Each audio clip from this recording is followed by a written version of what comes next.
All right. Hello, chat. How's it going? Hopefully well. We're back. We're playing Armored Core again.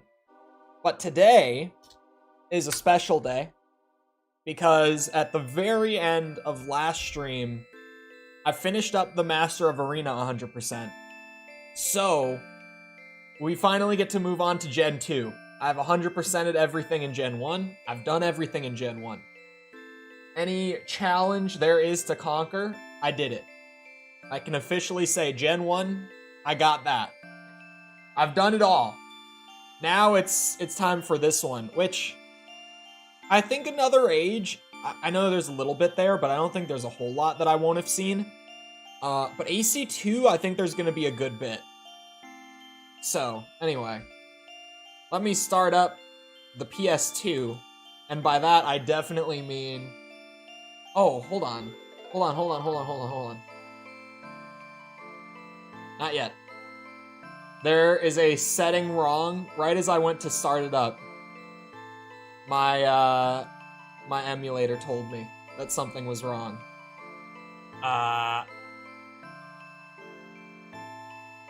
Hold on. I may have forgotten already. But hello, Pale Monkey, Ryan, Joshua, Jess, Dreammaster. Also, I want it to be known that Jess said late at 11:59. Okay? I just want everyone to be on the same page there. I don't even know where the setting is that it's talking about. Oh. Found it. I've never had to use this setting. Well, I guess I did back when I played AC2. I don't remember it, though. Anyway. Modded the crap out of my old PS2 back in the day. Look, the PS2... It's wobbling. It is... Why is it doing that? It's also gonna be loud. I didn't think about... Why is it wobbling?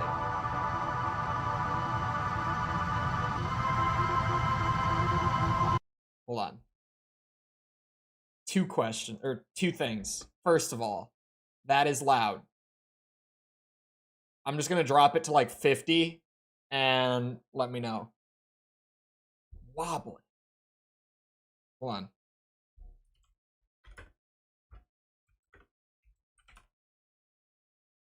on.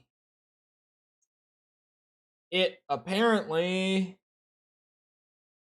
is from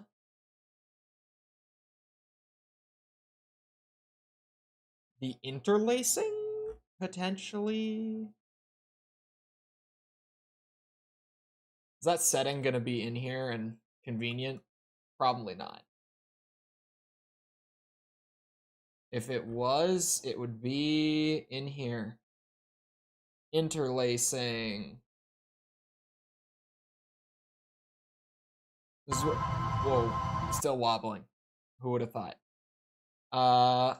Would you look at that? It's the same wallpaper again. Uh-huh.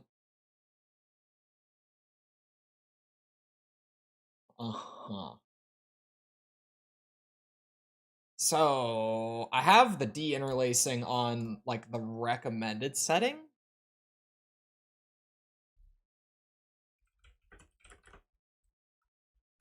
Hold on. Let me double check that. I'm pretty sure that I got this one from the emulator wiki. Right? Hold on. But it is... Maybe I didn't. Hold on.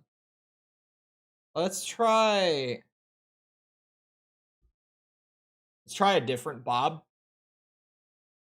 And if Bob just flat out does not work, I can set it to like automatic. It's perfect because it's just as bad, if not worse, than the original voice acting. RE1's original voice acting is just still wobbling. Okay. Just perfect. Just it doesn't get better.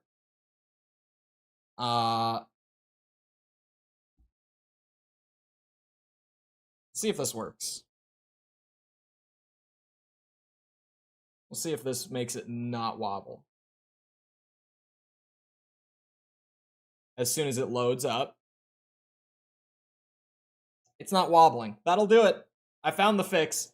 AC2 does have some bugs on emulator, like you can see. Wait, is this wobbling now? No, no. It's not. I'm getting thrown off by the little thing at the bottom. It's got like little emulator bugs like that. That it's just like they haven't figured it out. It's not wobbling, it's just the little artifacts at the edges that make it look like it's wobbling a little bit. It's back slightly. If I like pick one thing to fixate on in any shot and I look for it, it's not happening. It's just, oh wait, maybe it is. It's way better. Maybe it is happening. How's the audio now, by the way? On school holidays. What holiday?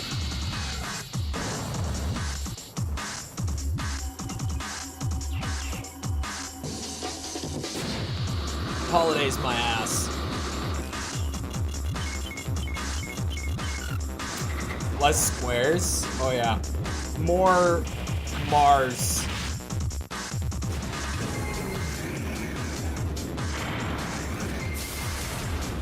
Pre-AC6, this was the only game not on Earth, correct? I'm pretty sure it was. I'm just making sure that I don't definitively say it and I'm wrong.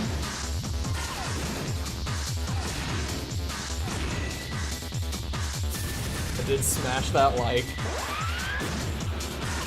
Oh, like midterms. Okay.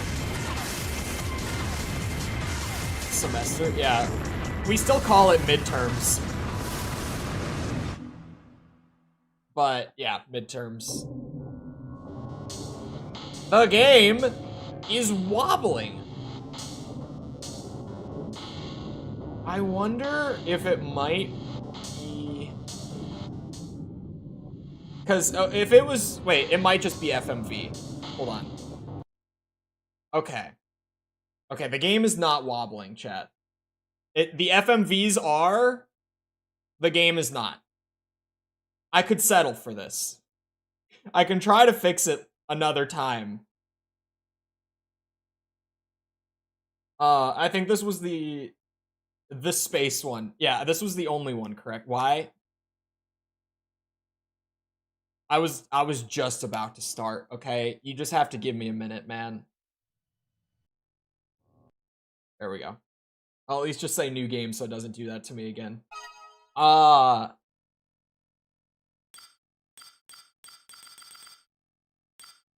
What does hard mode change? I forgot that AC2 had hard mode.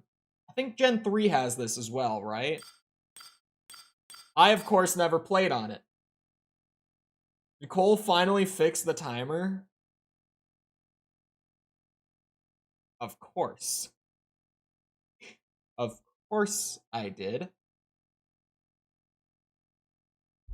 Clearly. Definitely. How stable is it on PS2?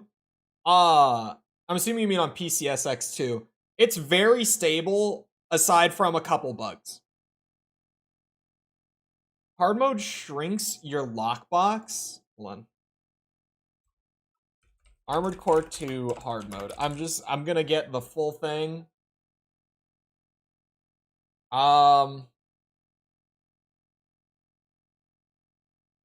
Is that all it does? Huh. Okay. So, yeah. We're just gonna play on normal then. We're just gonna play on normal. It literally, like, I went and Googled it, and all it does is give you a smaller lockbox. So, to put it more simply, hard mode just artificially makes it more difficult to aim. And that's all it does. I wish I Earth knew about year that before. 223. I would have joked about that if I had known sooner. In the wake Like of the in the final video, I war mean. known as the Great Destruction, mankind was forced underground. But with the discovery of the pre-war Mars immigration project, The wobbling is the so human weird. race I never would had that again before. prosper and flourish. Like when I recorded for the video. The age of conflict in the subterranean world was finally over, and the newly established government made restoration of the devastated environment its priority. Mm-hmm. Emigration to Mars was encouraged, Mm-hmm.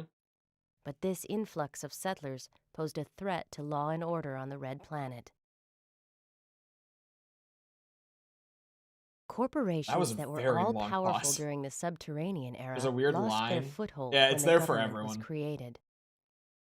But with a new planet, ripe for exploration, That's just they the discovered emulator. opportunities to regain their strength.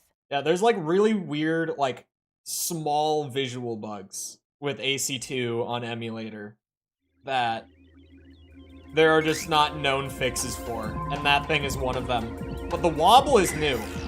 I never had the wobble. Hello, Rock fan, welcome back. You said you were on PS2? I didn't say that. I said we were on the PS2 games, okay? I didn't say we are on a PS2. Oh, I jokingly said let me boot up the PS2. This mission will test your abilities. I've made that joke like every time with the PS1 as well. The test is simple. All you have to do is destroy all MTs that have entered this region. Mm-hmm. Should you succeed, you will be registered as a Raven in the arena. I need to farm Human Plus. If you fail, you die. Do I start with this mission for farming Human Plus? I'll accompany you as an observer, but only in that capacity. Keep this in mind.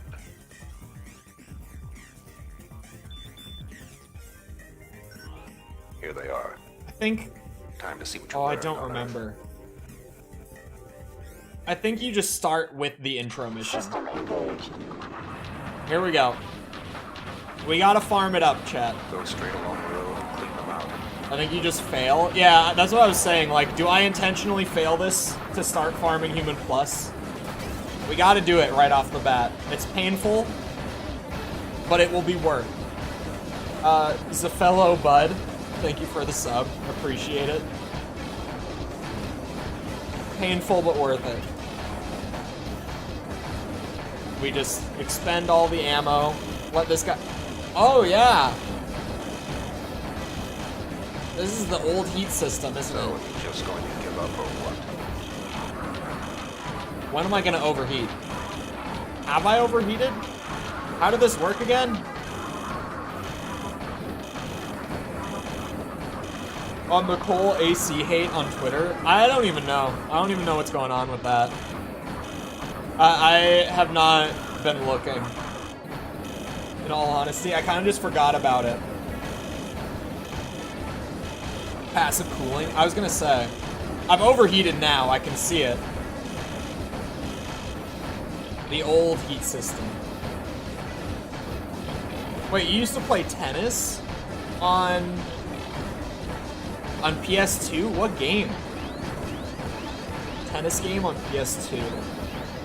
I definitely didn't have it. Whatever it was. I definitely did not have it. It's also really nice that this game has the proper, like, widescreen patch. Right?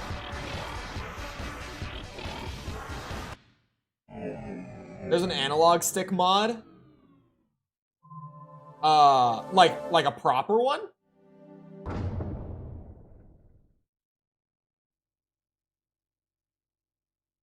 Okay, so it actually game overed. So I passed the test mission.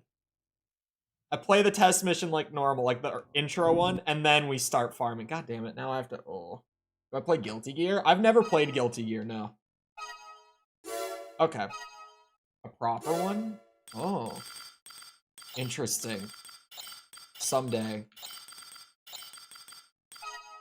No, if I had known about it, I don't think I would have used it. Earth year 220. From AC2 to Silent Line? That would actually be neat to see. I'm assuming you change a whole lot outside of that as well to make the controls not terrible for if you are using a thumbstick. Like, obviously, if you're using the right thumbstick, you wouldn't want to shoot with X still. Or, sorry, with square still. All you have to do is destroy all MTs. Smash Court Tennis Pro Tournament 2. God, remember when games were named like that? Registered as a Raven in the arena. I don't think I've ever seen this one. You die. I played tennis on the Wii.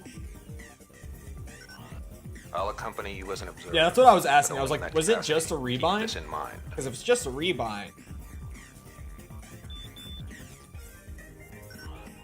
I tried rebinding it Time to see what you learn out of curiosity. I think it was around AC3. I'm not 100% sure when I did it. With one of the games prior to that change actually happening.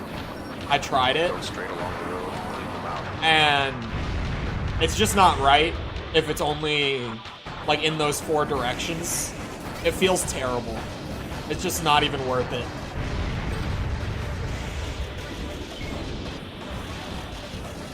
Oh yeah, the camera will clip through walls on like the edges of the screen though, with the widescreen. It's not that the camera's actually clipping through.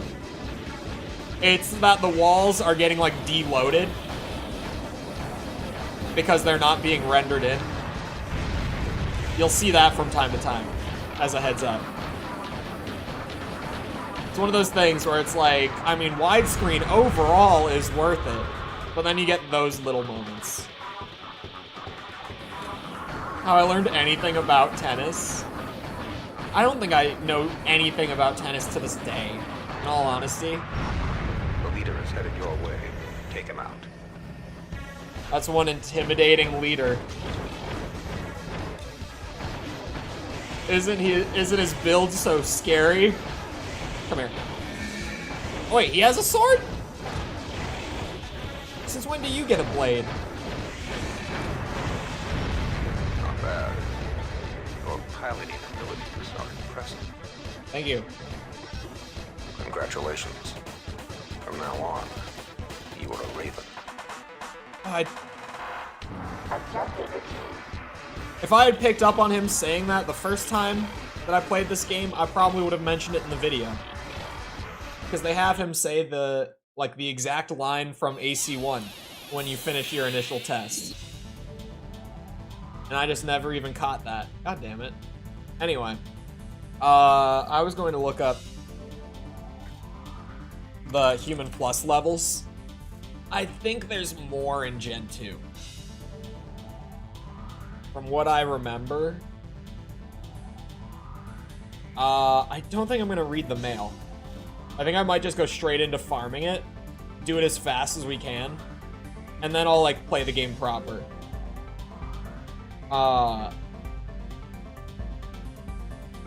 Here we go.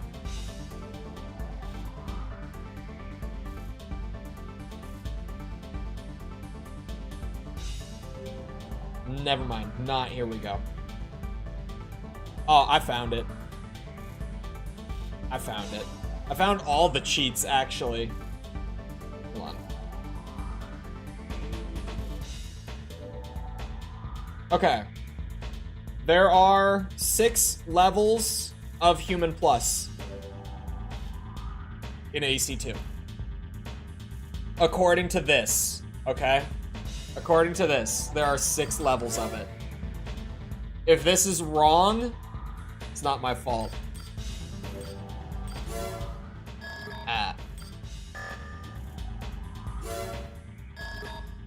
Prototype as the malfunction. No, we don't want to use that one. I'm trying to remember how I did it the first time with AC2. Like I said, I'm gonna skip everything.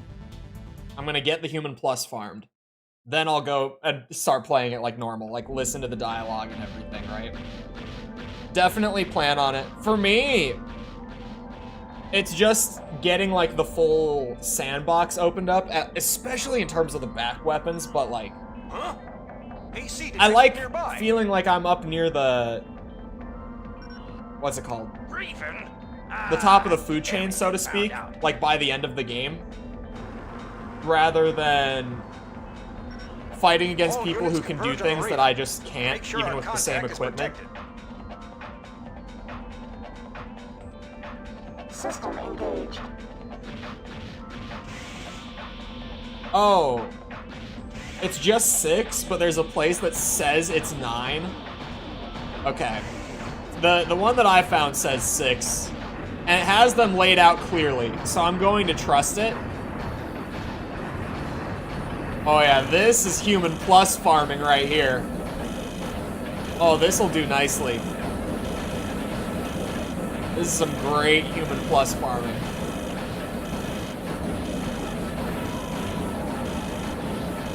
So anyway, what has everyone been playing? We're gonna be here for a good few minutes just doing this. Have I ever read Warrior Cats? I've not. I thought Warrior Cats was, I thought it was a show. Was I wrong? I must have been. Or maybe they're...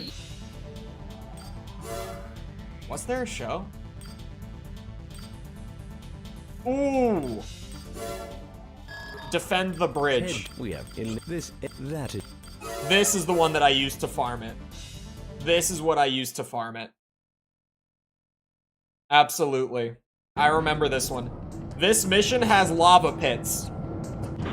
Is it worth it? So worth it. It's so worth it.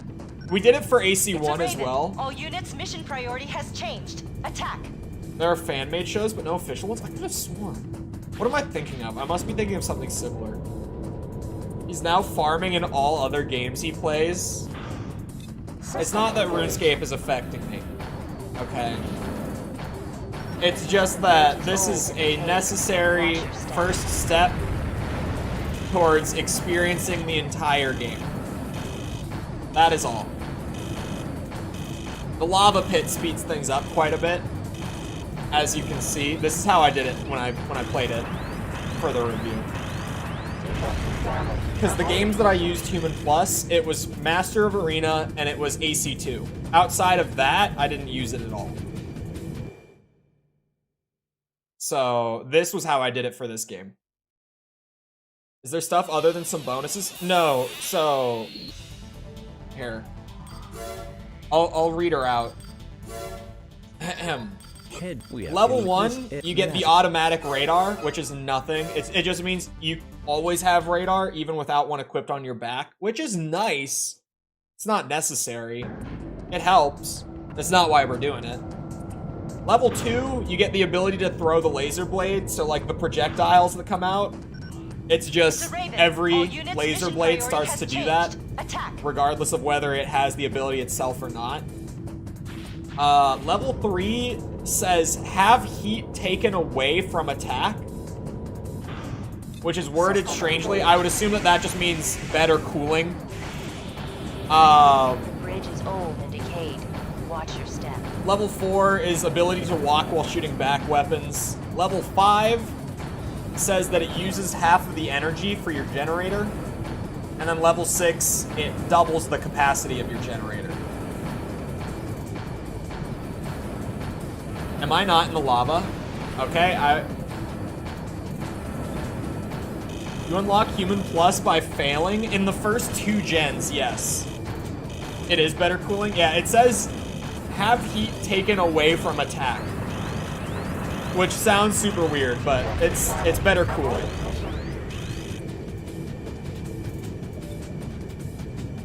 But yeah, in the first 2 gens, Human Plus, the way that it works for the uninitiated is once you go more than 50,000 credits into debt, you get forced into the Human Plus program. It's pretty much like a, wow, you are so bad at this game that you need a handicap. So what they do is they take you into the program, turn you a little more superhuman, and then they throw you back to the beginning of the game as if you were just playing the campaign for the first time. Except you'll have, like, any parts that you owned prior to the reset.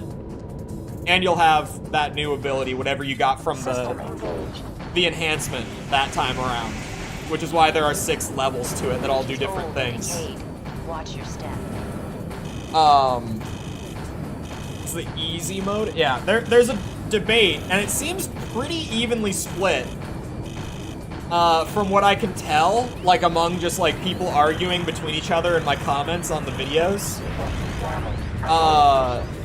The community that plays the old school Armored Core games are pretty split. They're like half of the community seems to be very like, it's easy mode. It's there to help new players get through the game easier. But then the other half is like, if they're gonna throw so many enemies at me that have human plus abilities, it's not really easy mode if I also use those abilities. It's more just making the game fair. It's essentially, it's not that it's the easy mode to that half of the community, it's like, it's the normal mode, whereas playing without it is like the hard mode. Attack, I don't like. And I would more agree with the second side, personally. The latter. I would say it's like going from hard mode to normal mode. It's not that it makes the game easy, it's just that it gives you abilities that other enemies will have that you wouldn't have otherwise. To me, it's just evening the playing field. So I like it. We got 1 level done. AC detected nearby. We just do it 5 more times. It's great. Even? Ah, damn it, they It's the even mode? Yeah. It seems pretty split in terms of like people going one way or the other. All units converge on the Raven. Make sure our contact As far as is it intended, I don't know. The way that it's implemented, I would think it's not. In terms of like the way that you acquire it, I mean. But they really do, like in the late game parts of the Gen 1 and Gen 2 games, throw so many enemy ACs at you that have like maxed out human plus. And I think it's more for story reasons than anything else. But I kind of like also having it. What I do know is that like the only, well, prior to AC6, or I guess AC4 has one too. One of the only 3 player characters from the games that have like an actual like canonical character is Master of Arena's character, Leos Klein. And he canonically has human plus. Even though you can't get it in Master of Arena, and you have to get it by making an AC1 save file and porting it over to Master of Arena, he does canonically have human plus. So to me, in Gen 1, it's canon. Neither of the Gen 2 characters have, like, a character like that, though. So Gen 2, it's like, take your pick. But to me, in Gen 1, just because of Leos Klein, it's canon. From what I can tell. Yeah, I guess AC4, you have a canonical character, right? Even though they don't have, like, a name. It's just Anatolius Mercenary, but, like, attack. They are a character, in a sense. And then AC6, 621 in that game, is also just, it's like a whole character. Oh, speaking of AC6, I'm plowing through that game. I've probably played like 10 hours of it since Saturday. I'm into chapter 5. I literally finished chapter 4 like an hour before stream. I was grinding through it this morning a lot. It feels weird to be so close to being done. Oh! Also, clarification time. There will be an Armored Core 6 video. I got a lot of comments this morning asking if there would be an Armored Core 6 video, and I also got a handful of people that like thought the review series was over with the Verdict Day video. There is one more. We are doing AC6. I swear. Lynx's are human plus, but It's a Raven. it's All more like units' because mission of the priority next. has changed. Yeah, I don't Attack. know if are the Lynx pilots enhanced? Are they like superhuman, super soldiers? In Gen 4, I'm not sure, because like Gen 5 just has no human plus equivalent. Watch your step. I'm trying to think. Sorry.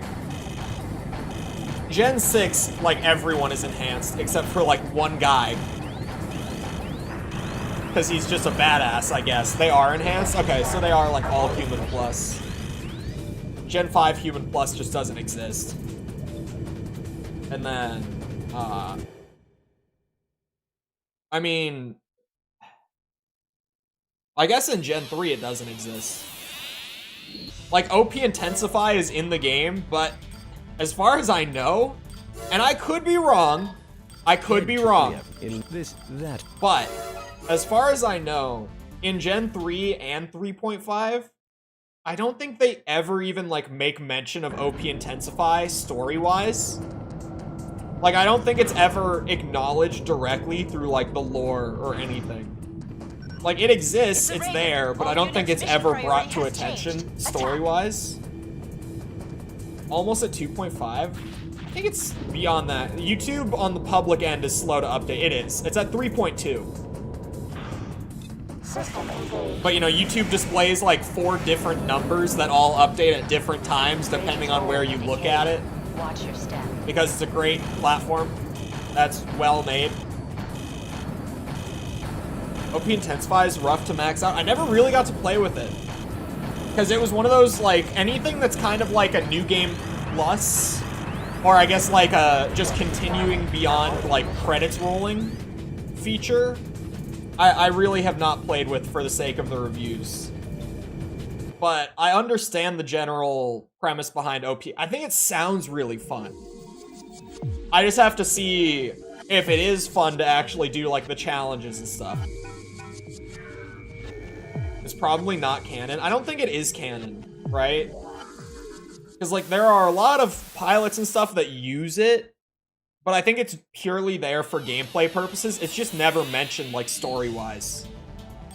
So in my brain, I'm gonna say OP Intensify just exists for gameplay and nothing else. It sounds super fun to do OP Intensify, though.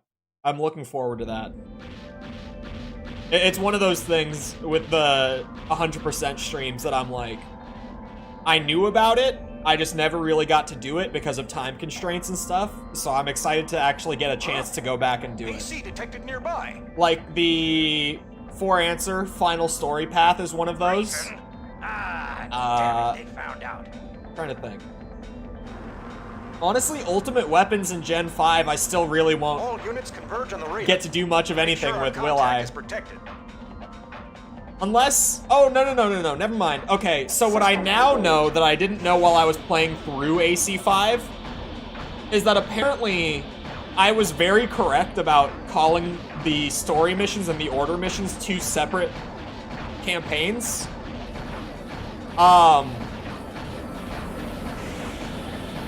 What was I saying? I lost it. Oh, sorry, yeah, they are 2 separate campaigns. And apparently, some of the Gen 5 lore heads filled me in the comments.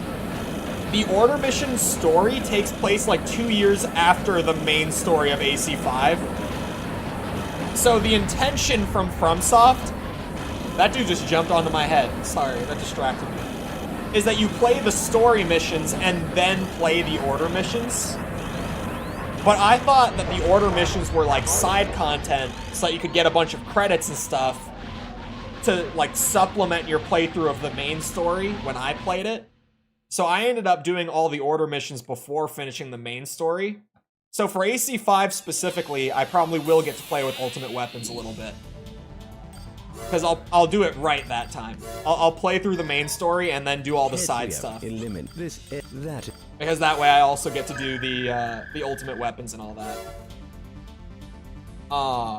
But in Verdict Day, the side missions are just an extension of the story. And they get, like, given out through the main story as well. So that's a different case. Verdict Day, you still, like, if you play it the right way, It's a Raven. the final All boss units, is the mission final priority boss. Has changed. The Attack. Verdict Day is no different. I probably still won't use them when we stream that one. Oh, the video's out now. Verdict Day was hard. I've been holding this in for a week, okay? No one warned me on this, okay? Verdict Day was a hard game, Old and decayed. and no one gave me a heads up on it. Not one person. Like, Last Raven, I knew what I was getting into. Silent Line, I knew what I was getting into because people told me ahead of time. Verdict Day, zero warning. Like, not a single person ever was like, oh, just so you know, Verdict Day is kind of tricky. Not one person ever told me.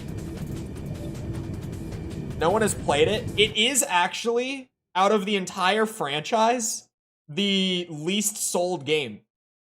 So you're not wrong, Ryan. You're not wrong. You're like the 12th person on the planet. Don't let Armored Core Twitter hear you say that. God forbid. The bosses of Verdict Day are pretty rough. It wasn't even just the bosses. Some of the missions just kicked my ass. Like, there was that one mission where you have to take out those big cannons on the rooftop, and then, like, all of the UNACs turn on you once you're done. Priority has changed. Attack. And that mission probably took me like 30 minutes. That mission killed me so many times, I'm not gonna lie. The boss weapons thing sounds so dumb, but so cool. It is. The ultimate weapons are all just carried over from AC5. Watch your step.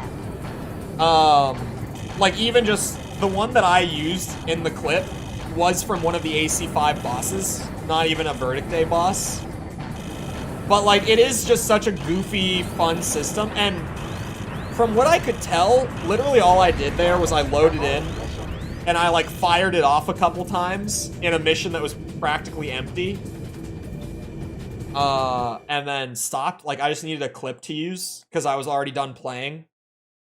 But from what I can tell, when I used it, it seems like it pretty much disabled my whole AC for the rest of the mission, too. Because you can see when I activate it and it, like, gets pulled out, all these warnings come up on screen about, like, system failures. And after I used it, like, my generator did not output any energy.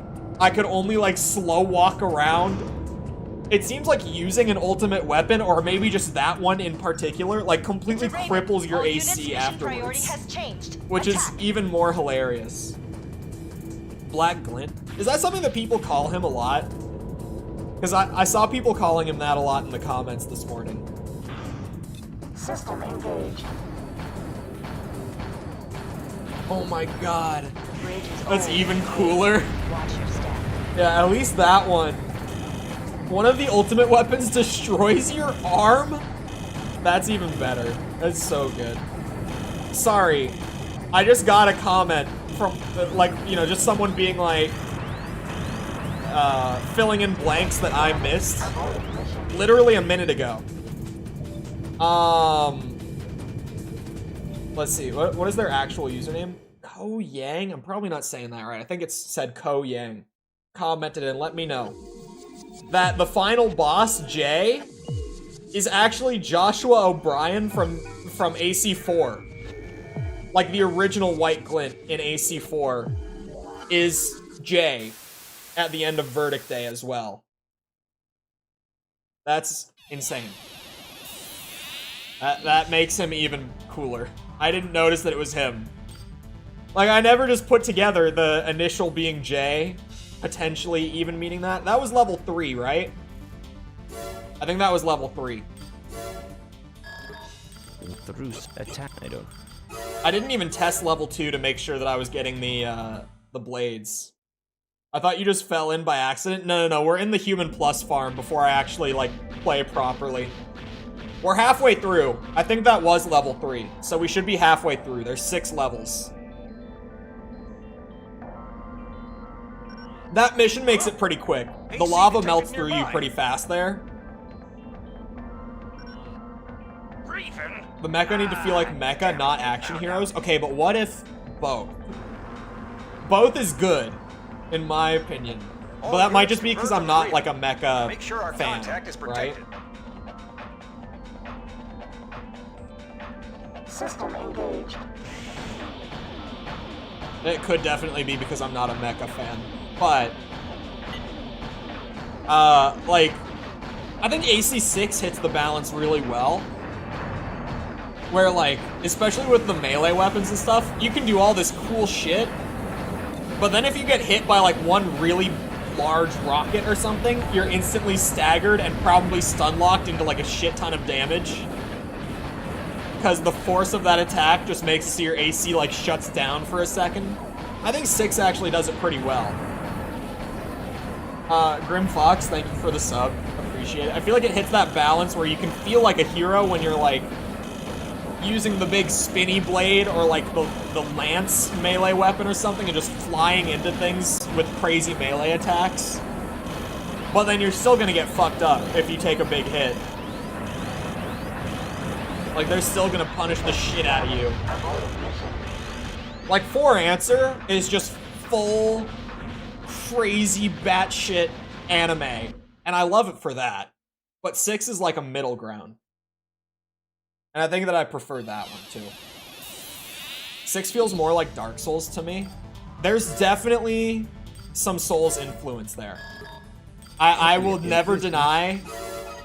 I'll probably talk about it in the script, because there's a couple spots in particular where I'm like, you can tell that Souls had a lasting effect on this game. In a good way. I don't think in a bad way at all. I know some people think of that in a bad way. I think it's in a good way. Of the tank running... Or, sorry, the tank AC running over a tank. I love that shit. 4 Answer is more anime than 6? Oh, yeah. Oh, yeah. Well, 6's boss fights are a little more anime, but 4 Answer's just, like, general mechanics are way more, like... I mean, dude, you fly. You move so fast. That was a cool track. I really like the OST in 2. I really like Gen 2. I'm happy to be playing Gen 2 again. For me, starting out, it was like Gen 1. I appreciated Gen 1 a lot. But then, like, I got to Gen 2. And Gen 2 just kind of felt like we took everything that Gen 1 did. And we just made it better. Like, a whole lot better. Ferris, thank you for the sub. Appreciate it. Also, for anyone just getting in, if you don't realize what's going on, I'm farming Human Plus before, like, properly starting. So that I can have the best, badass AC2 experience possible. It's a Raven. All units, mission priority has changed. Attack. The best Dragon Ball Z game ever. Beams, balls, melee, dodges. You guys like realistic Brady mechs or sci-fi bullshit Gundam? Both. Both is good. As someone who's not a mecha fan and is only looking at it from, like, the perspective of Armored Core, it's like Gen 4 is a fucking blast to just fly around constantly and feel like an absolute god on the battlefield, right? But then, like, AC5, or sorry, just Gen 5, where it's like, it feels like we smacked this thing together from scrap and it can barely even move, especially like tank builds are so slow and so weighty. That's also really good. Like, just in different ways, right? I like both. I feel like most Armored Core games are kind of like in the middle. Somewhere between like realistic and like crazy anime shit. But 4 and 5 are like the two extremes pushed as far as they'll go. 6 is out there. 6 is definitely more on the anime side. It's a Raven. I think that 4 is just like at the absolute extreme all the way out there. Right? 2 feels heavier than 3 to me. I honestly don't really remember them feeling all that different. I remember Gen 3 just feeling more polished more than anything else. The bridge is old and decayed. Watch your step. They have to use buildings for cover in some parts of 5. Using cover is really important in Gen 5. You get melted pretty fast in Gen 5. Like Event Horizon. I have not seen Event Horizon yet. It's one of those things that I'm like, someday I need to. I really do. Have you tried, or sorry, did I try dual pile bunkers in Verdict Day? I did not. I tried a pile bunker. I had some fun with one.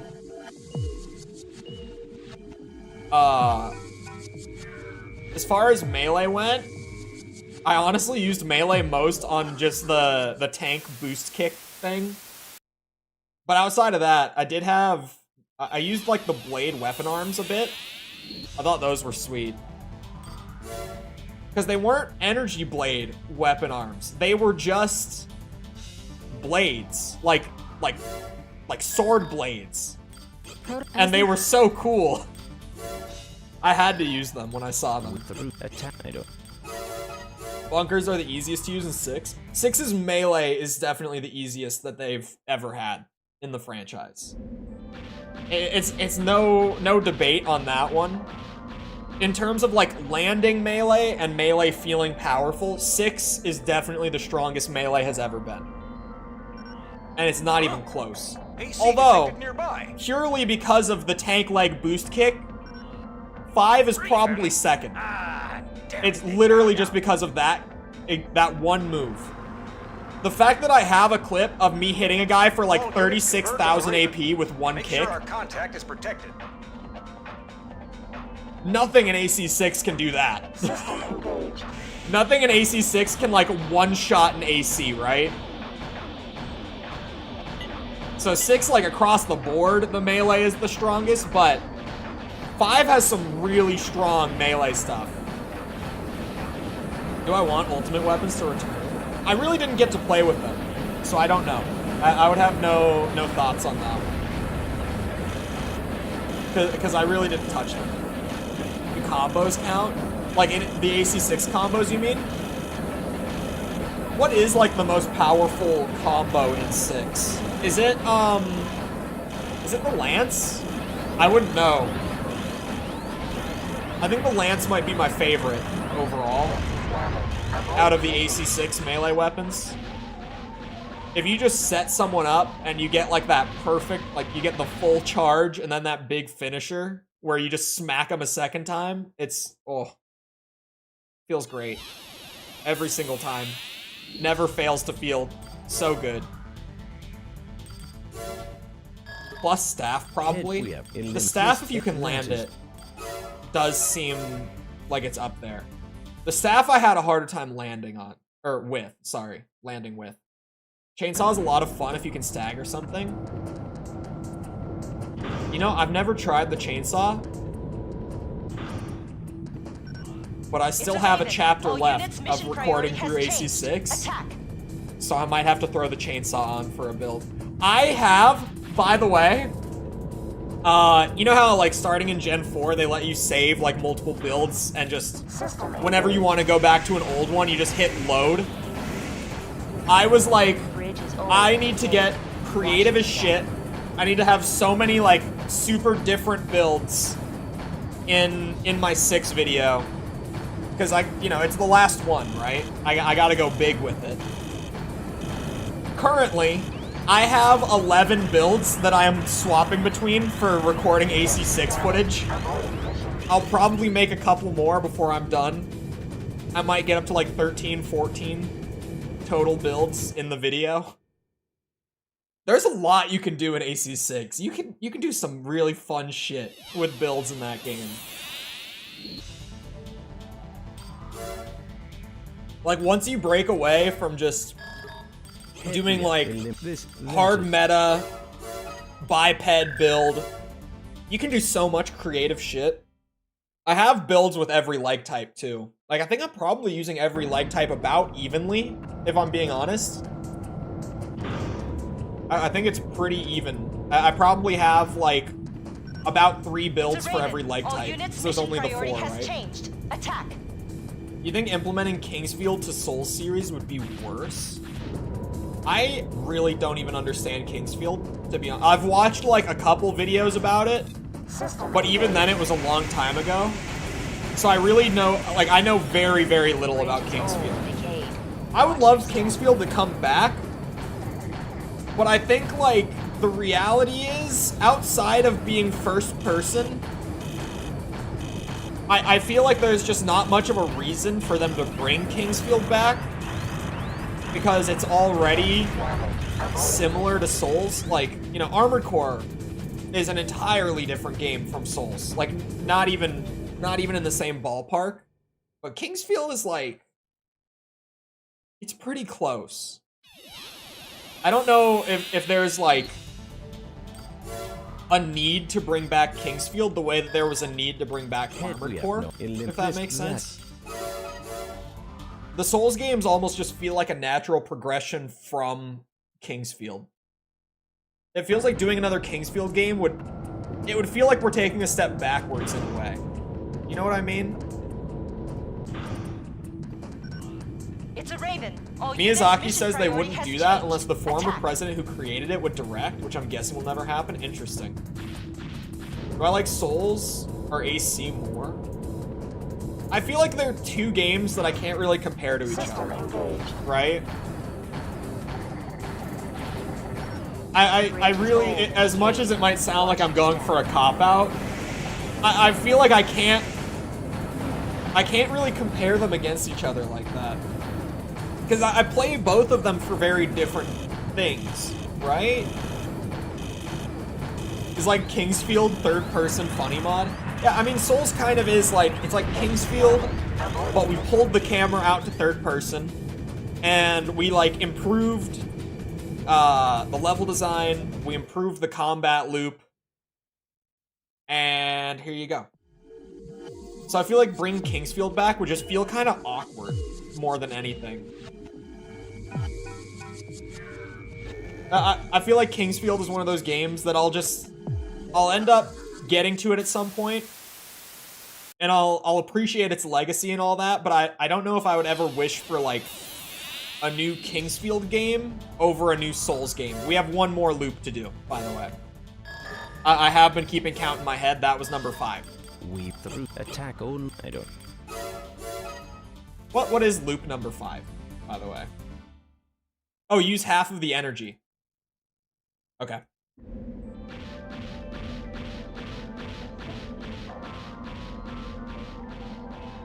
Been an absolute joy to watch. Thank you. Doom? I get it. It's Doom. Huh? Okay. AC Anyway. detected nearby. How in-depth you get? I feel like I don't go that in-depth. Raven. I feel like you guys have no idea how much how much I hold back when I write those scripts, because I'm like, I could Units converge on make the these Raven. videos like Make sure 40 our contact minutes is protected. and do them once every 2 weeks, but I don't want to. Because I also feel like they're a lot easier to digest if they're like 15 to 20 minutes. So I hold back when I'm writing them, and then I even like cut stuff out. Right? Like, patrons and members know, because they get like the behind the scenes updates. So any patrons or members who have been like paying enough attention will know that, like, compared to my estimates early on, like when I'm like, here's the word count for the script, and I know that when it comes to videos, my pacing is generally like 170 words per minute. So I'm like, it'll be about this long, and it's always a very accurate guess, just based on the words per minute stuff. And normally it comes out to be like a minute or two shorter than that. Last week, they even got like a timestamp update where I was like, all right, I clipped everything out, like the audio is all spliced. It's gonna be like, I think it was at 18 minutes when I posted the update. I think I said like, it's gonna be 18 minutes, final length. And then it got brought down to 17 because I cut stuff while I was editing it beyond that. Stuff gets cut a lot in those videos, which sometimes leads to a script that feels kind of janky. In my opinion, I've mentioned before that there's a video in the series that I don't like. And people were, when I said it before, people were like, oh, I gotta figure out what video it is. No one ever figured it out, or at least came back to me with it. I don't like the Nexus video very much. I think the Nexus video is kind of shit. I think you can tell how much I cut out of the Nexus video. I feel like it feels like I'm jumping all over the place, because I am. Like, I cut so many, like, paragraphs out of that video while I was editing it, and the flow feels really weird. I feel like, maybe I could only tell because I know, but I could definitely tell. Super digestible? I mean, that's what we're going for, so I'll take it. Oh, you want to see it go back to the horror? Okay. We're talking about Kingsfield, right? That's what we're talking about? I feel like early Souls had much better horror than the newer games. Like when we're comparing like Demon Souls and Dark Souls 1 to like Dark Souls 3 and Elden Ring, right? Like there's a lot of horror influence in the early Souls games, and I feel like over time it's just kind of less of that. So if we're talking in like a horror aspect, I would definitely like to see it come back. Bloodborne? Oh, Bloodborne. I haven't played that yet. That was one of the earlier ones too. My point still stands. Bloodborne was the... Oh no. It was the fourth? The fourth. I was gonna say it was the third, but Dark Souls 2 came out before it. Never mind. Watch your step. It was the fourth. And Dark Souls 2 was the B team, and we all know Dark Souls 2, right? I like Dark Souls 2. Before anyone is like, actually, I do too. I like Dark Souls 2. I just don't like it as much. I make Dark Souls 2 jokes because, like, Dark Souls 2 is somewhere in the ballpark of being like a 7 out of 10. But it's sitting in the pile of the Souls games, which are consistently like 8s and 9s. So it kinda... Like, I still make the Dark Souls 2 jokes. Because when you compare them, it's like... It seems like it sucks. That is all. Like Echo Knight or... I actually don't know the second one. Hold on. This is a copy-paste moment. FromSoft made a survival horror game? What? You're kidding me, man. This can't be real. This can't be real. Attack. Oh, it's not reviewed very well. Ooh. I still need to look into this, but I went to Metacritic right away. System engaged. Dark Souls 2 looks actually fun. Dark Souls 2 has a lot of bullshit. The bridge is old And it's really long. It's really long. Didn't like it either time. It feels weird, but like... You like Dark Souls 2, not Dark Souls 2? I like both. I like both. I like all the Dark Souls games. Actually, I haven't played enough of 3 yet, to be honest. I won't say anything about 3. 3 is the one that I've struggled to actually sit down and play for whatever reason. But I like all the Souls games that I've played. I have not played Bloodborne. Really, I haven't played Dark Souls 3, and I've never played Sekiro either. But I like all the Souls games that I've played. Just, not all of them are created equal. That should be the Last Human Plus loot. I'm nervous that I might have, like, miscounted somewhere along the way. But if I did, we're going with it. We're going with it. One day we'll stream Dark Souls 3 then. Yeah, well, how I got through Dark Souls 2, like, for real, was I made it a stream game, and I did play it on stream. Even then, I didn't finish the game. I got like 40 hours into Dark Souls 2, and at that point, I was like, okay, I'm gonna be real. I've had my fill. I enjoyed what I played, but I can't bring myself to play more. From this point, like, I'm good. 40 hours is enough. After 40 hours, I know how I feel about Dark Souls 2. I definitely know. There. Fixed. Chef's kiss.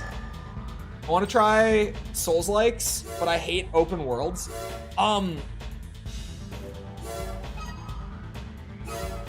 It's not... Elden Ring is the only one that's, like, proper open world. Other than that, like, Dark Souls 1, right, is kind of the best way for me to explain it. It's more like it's a bunch of levels that are just connected, right? Like, there's no, like, distinct, you're loading into a level, like, there's no, like, chapter ends or anything. But really, it's like, you go through the Asylum, and then you get to Firelink, which is, like, your hub. You'll go back to Firelink all the time. And then you wander out, and there's, like, a few enemies in Firelink on the way out. But then there's a point where you get to, like, the undead bird, and it pops up on screen, and then it's like, oh, okay, I'm in a new level. And there is, like, a pretty... It's not, like, open-ended and empty. It's all very well used in terms of space. If that's what's putting you off from most of them, I would say go for it. Elden Ring, if you don't like open worlds, probably won't change your mind. But I think, like, Dark Souls 1 and, like, Demon Souls, hell, really any of them. Maybe I wouldn't start with Dark Souls 2, but really any of them. I feel like you could start playing them, and if open world is the potential holdup, I would not imagine it's going to be a problem. Sorry, I'm stumbling through this one. My brain is kind of elsewhere.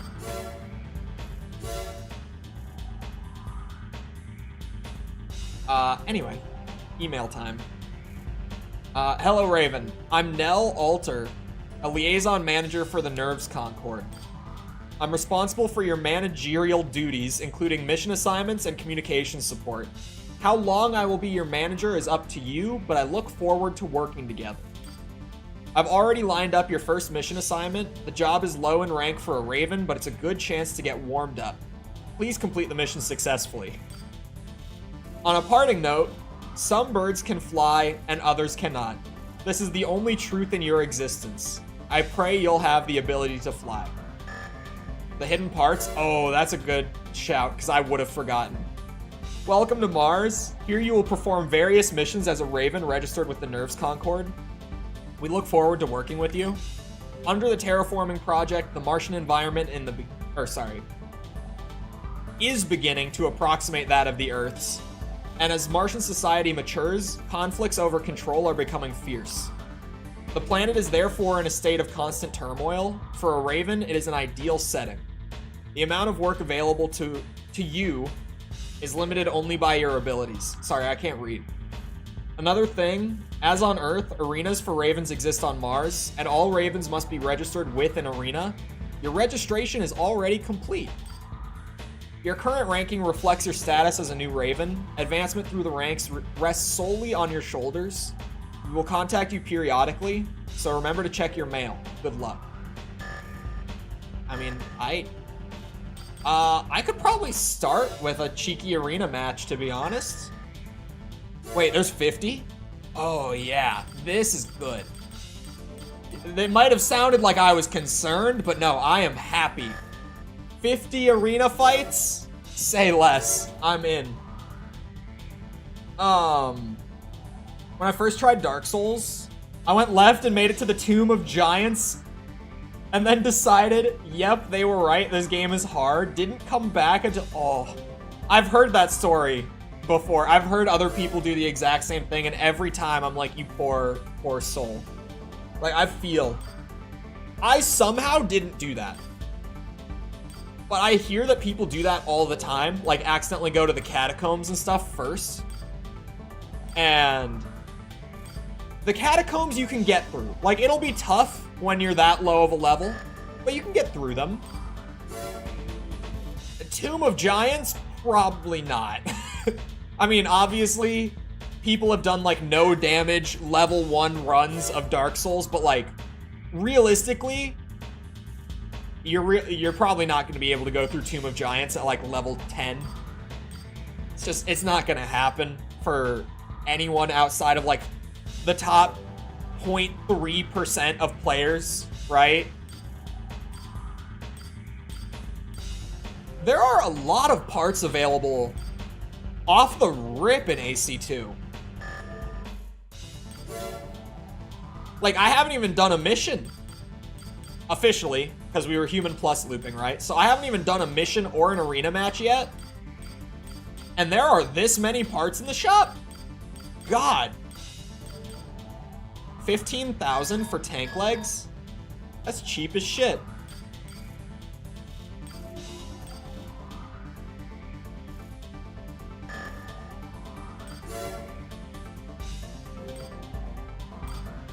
I'm just browsing. Don't mind me. I'm just taking a little look around.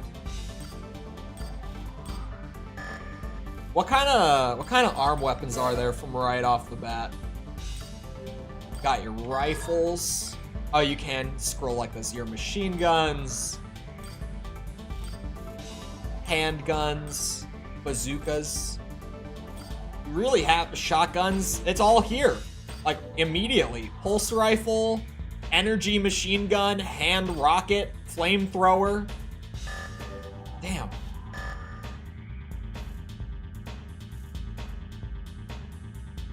Stop wasting time, get a PS5 and play that game. For the record, for anyone who doesn't know, by that game he means Spider-Man 2.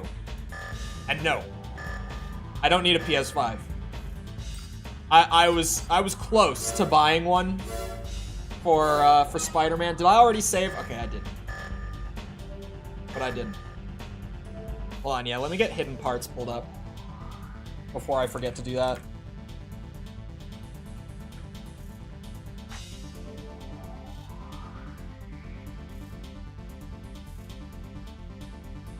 This seems like a great guide.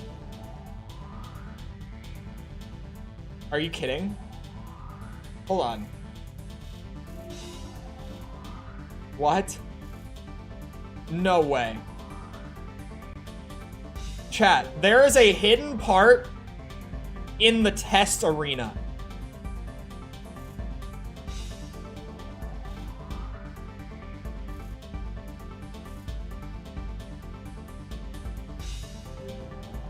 We're going to the test arena. Are you serious? There's a hidden part in the test arena. Test mode engaged. Okay, hold on. There's two of you.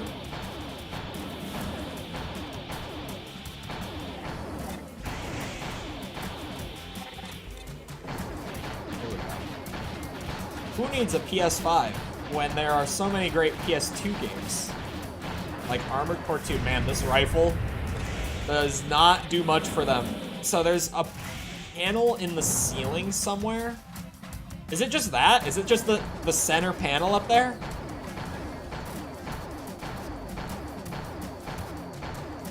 Is it that?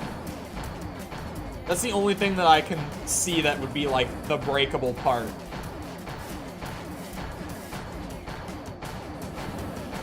So far, so good. Keep shooting. Man, they're crazy for this one. They really... This starting rifle is not good. Yeah, I was talking about it a few streams ago. Uh-oh. Oh, I can get up. We're fine. But I use the starting rifles in these games for a good bit most of the time. Okay. You have new great ones? I don't even have nostalgia for this game. I played it for the first time a few months ago. Where did that drone go? There he is. When was that? Was that? It was August by the time that I was into Gen 2, definitely. I think it was like very early August, but August for sure. Ow. Come on. There we go. I love the bear head. Me too. I like the look of the starting head in this game. I like the look of the starting AC in general in this game. That is so wild that they put a hidden part in the test arena. That just tells me there's probably going to be a lot of hidden parts in this game. Hold on. It default equips a radar. Might as well throw on this fancy secret one. Spider-Man 2 game 2004. Man, I played so much of the old Spider-Man games. A video came up in my recommended that I had on in the background while I was editing the Verdict Day video. And it was a guy just talking about every Spider-Man game, like, prior to the Insomniac ones. And it was great. And I didn't realize that I played, like, almost every Spider-Man game growing up. There's only 8? Really? Hold on. Okay, so there's that one. 2, 3, 4, 5, 6, 7, 8, 9, 10, 11, 12. 12 isn't even that many, to be honest. I really would have thought there would be more.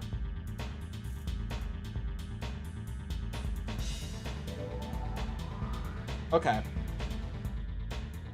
What do you think, chat? Should we start with the missions, or do we go straight for some arena and see how we fare? Do we just bring the default AC into the arena and see what happens? I like the starter ACs in general. There's always something like, what's the word I'm looking for? Comforting in the starter ACs. Save the good stuff. So far, 50, okay. 3 for the arena. I probably should have run a poll, but this works. Arena, arena, arena. Maybe we go arena for just a tiny. No, this is an FMV technically. Oh, the emulator wobble comes back with a vengeance. Why? Let me see if I can fix it real quick. Save state.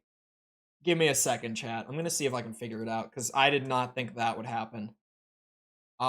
It should be something to do with the interlacing. Definitely. Oh, what if I turned off the interlacing entirely? Let's try that. Why did I not think of that before? Now the whole game is wobbling.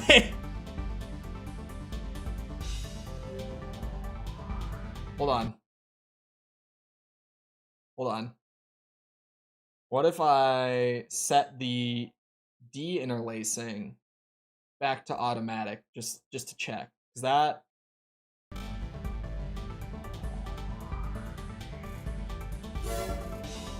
Son of a bitch. For a second, I was like, hold on a second. It might work. Okay.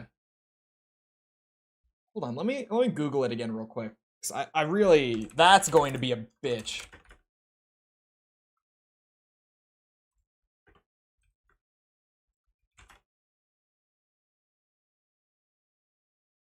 Oh, hold on. Hey, Jano here. Anyone know who Mr. Sujano is? I almost called him Shujano. Anyone ever seen this guy? He's a YouTuber who, like, kind of his whole thing is he's very passionate about emulation. Oh wait, there's a hotkey for interlacing methods?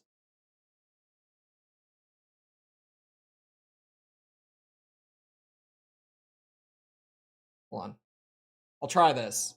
If there's a hotkey that cycles it, that would make it very, very quick. Let's try blend TFF.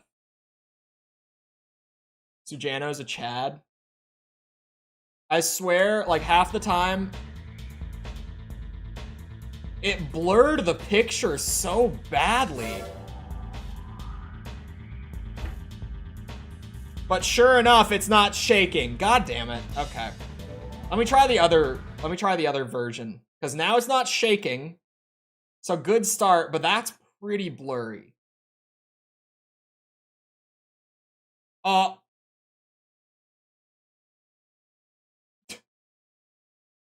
Do not save the state. And that is so much worse. That is some nasty shit. Okay. Let's see. So blend is working. for sure. It just doesn't look as clean. What if we just turned it off? Hold on, does the hotkey work? Let me see. The hotkey works. Press F5. Yeah, I wasn't sure because it's the thing that I was looking at was from many builds ago. Jesus Christ.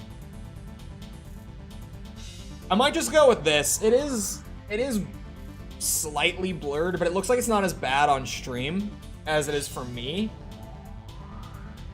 It's really not that bad on stream, actually. It looks perfectly fine for you guys. It looks noticeably blurry for me. I'll just stick with this. Screw it. If it works, it works. A young raven who aspires to become a 9-breaker. It is unlikely that he'll be able to pull it off, but his confidence has already won him many supporters. Shouldn't it be worse on stream? No, because like compression is kinda doing me a favor on this one. In a way. Where, because I'm getting like a higher res image to begin with than stream is getting. Oh, but the gameplay.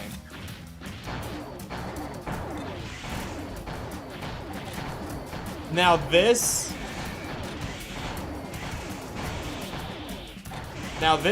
is noticeable, right? You guys can probably see this, right? How many nods to 4 answer did you notice before the final boss? Oh, a good bit. Definitely.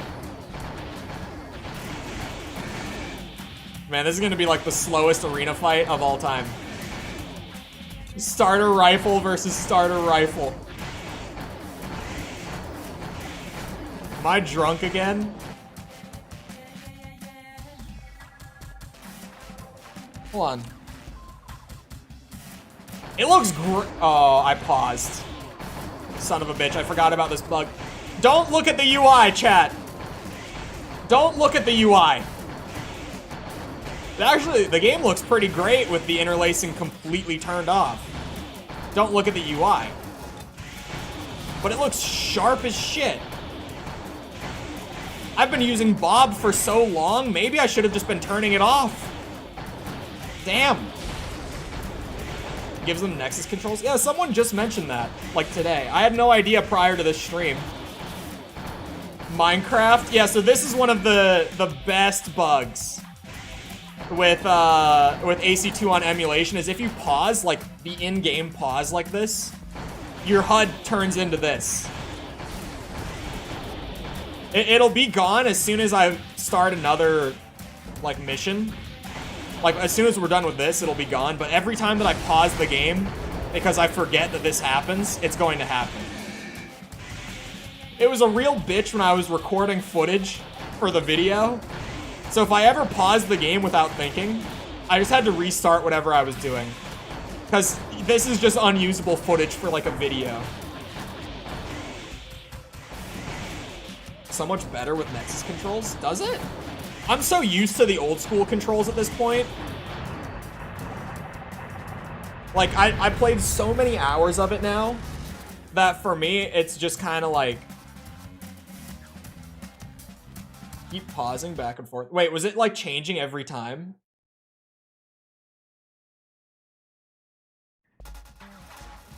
You see? It reinitializes and boom. It's gone. No interlacing actually looks pretty good. I'm not gonna lie, it looks sharp. I might stick with off, and then I can just toggle to the other kind with the hotkey whenever I need to read stuff in the menu like that. Makes old gen feel less homogeneous with different control schemes. Really? Honestly, I feel like the control scheme is kind of one of the defining factors. Or characteristics of the old gen games. So I can kind of see that. 2,000? 2,000.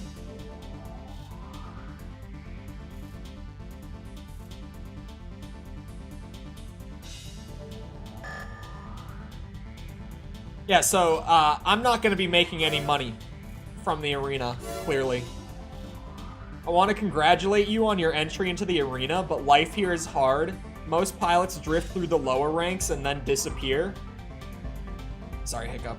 The ultimate dream is to attain the title 9 breaker.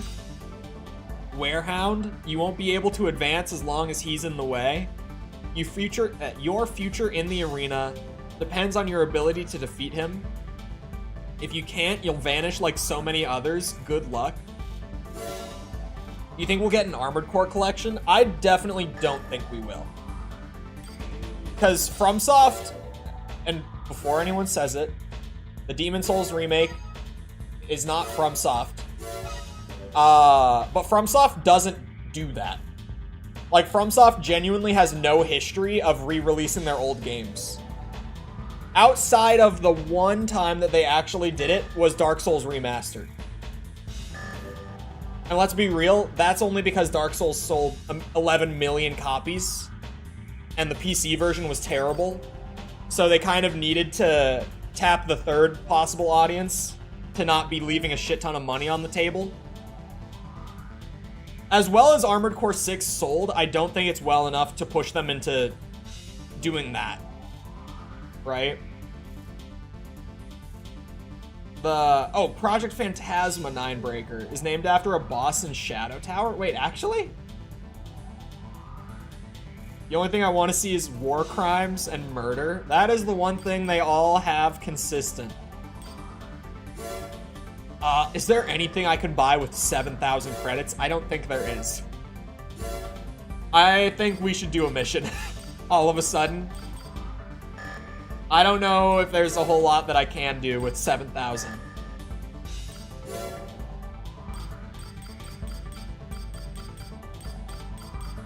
Yeah, that seems like a no. Get a better gun? I don't think I can. Oh, my camera is probably cutting off the prices. FromSoft didn't even make that remaster? Oh, really? The Dark Souls one they didn't do? Was that Bandai that pushed that one out then? The cheapest one I can see is this handgun is 17,000. Other than that, it's looking rough. It's looking like we're still absolutely broke. I could get a shield for 13,000. Bandai got some random studio. I thought that one was actually FromSoft. So yeah, FromSoft genuinely, to my knowledge, in that case, has never re-released one of their games. Because, like, the Demon Souls remake was... Sony owns the publishing rights and the IP rights to Demon Souls. So they were the ones that came up with the idea in the first place, and then Bluepoint actually made the game.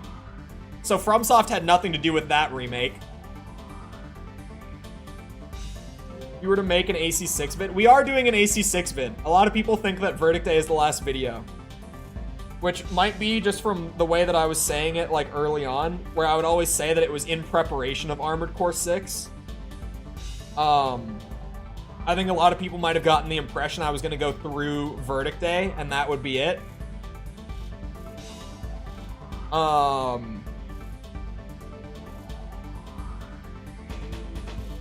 But yeah, I'm working on the 6th video currently. Kind of making me depressed since I feel like 4th and 5th gens are the most sought after now. Yeah, because like all the gens before 4 and 5 are very easy to emulate. I'm trying to think.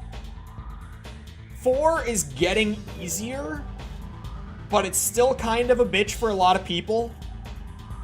5, even for me, on this behemoth build of a PC, 5 was a bitch to emulate. But also, hello, Corn. 5 was not fun to emulate. Even on a 4080 and 13900K, it was not fun to emulate that thing. Worth it in the end for the video and all that, but it's not... I can't even recommend that people try emulating Gen 5 because it was such a headache. It took me like 6 hours or something to get AC5 specifically to even like work. and then a couple more hours of tweaking to get it to actually look good. Prototype MTs are It was a malfunctioning bitch. and running loose in the Bundle MT factory. The cause of this may be the electromagnetic field surrounding a meteor that fell nearby. As the malfunctioning MTs are only prototypes, they are weakly armed. No major damage is expected, but we cannot let them run amok. Your mission assignment is the destruction of all malfunctioning MTs. Good luck. Thank you. How's the audio, by the way? I think I asked earlier, but I don't know if anyone answered, or maybe I just didn't read them, because that wouldn't surprise me if I asked and then forgot that I even asked the question. Is audio at a good level? The gates between blocks have been closed to prevent the damage from spreading. I can't remember how to kick in Dark Souls 1. Oh yeah. Destroy You push the stick forward and attack like at the exact same time. Light attack, specifically. Oh my god, I'm kind of getting melted, I'm not gonna lie. Man, what is this? Use the doorway for cover. Poke in and out.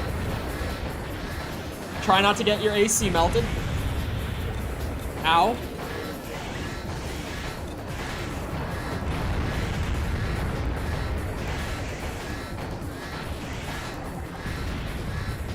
Doesn't sound anything like the RuneScape soundtrack. That is unfortunate. That is a very unfortunate reality. How armored is my core? I don't even know how to answer that. I tried to think of some smart-ass shit to say, and I could not think of anything.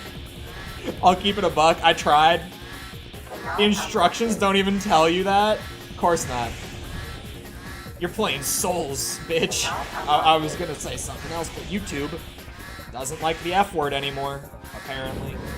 Hello, Unicorn. Welcome back. Before AC1, I remember that the president, don't know if it's FromSoft, didn't like the mech designs. The Gen 1 designs? I think, personally, I think the Gen 2,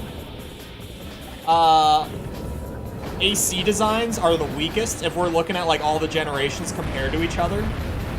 And it's not that they're, like, bad. I just think out of all the gens, I like the Gen 2 ACs the least. I love the games.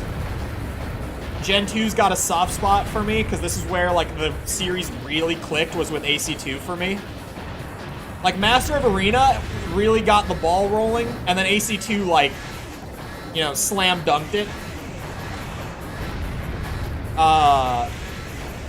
But if I was gonna say, like, my least favorite art direction for the ACs themselves, Gen 2 is probably that one for me. Man, I'm gonna run out of ammo. What's going on? The gate lock to Block C has been released. Looks like a teddy bear head. I love this head, because it does look like a bear.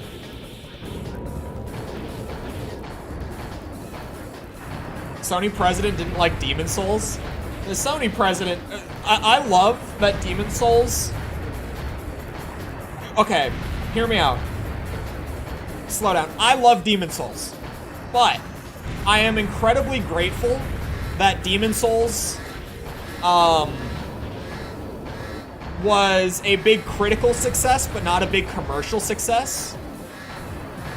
Because it really, like, that probably is, like, the most important moment in FromSoft's history in terms of getting to where we are today with them.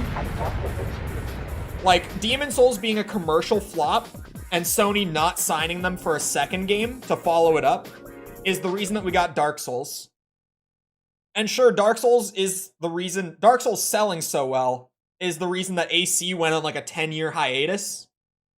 But the fact that we got so many great Soulsborne games and that now Armored Core has come back and is also great again, like, Demon Souls being a commercial flop is probably the biggest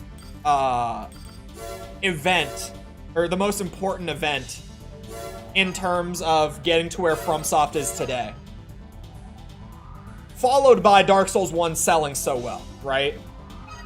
You could probably say that that is the number one, but, like, Dark Souls 1 wouldn't have turned out the way it did if Sony had greenlit a second Demon Souls. Bandai greenlit Dark Souls before Demon Souls was even reviewed internally. But wasn't Dark Souls originally Demon Souls 2? Didn't it start its life as a follow-up to Demon Souls? Zeo Matrix is currently the most powerful corporation on Mars. I can't wait to hear the Zeo Matrix guy anytime now. It wasn't a large corporation prior to Martian development, but it was the first to expand into Mars, and soon claimed the #1 position through a series, of AC developments. Zeo Matrix frequently employs ravens. As your name becomes established, they will most likely approach you with important missions. The value of your existence is determined by corporate decisions. Do not forget who allows you to live. We will contact you again. Mateus? Hopefully that's how I'm supposed to say it. Thank you for the sub. Appreciate it. For receiving the Trump treatment in 2023. You know, the Trump treatment is a surprisingly accurate way of putting it. At first I was like, what does that mean? But then even just thinking about it a little bit, you know,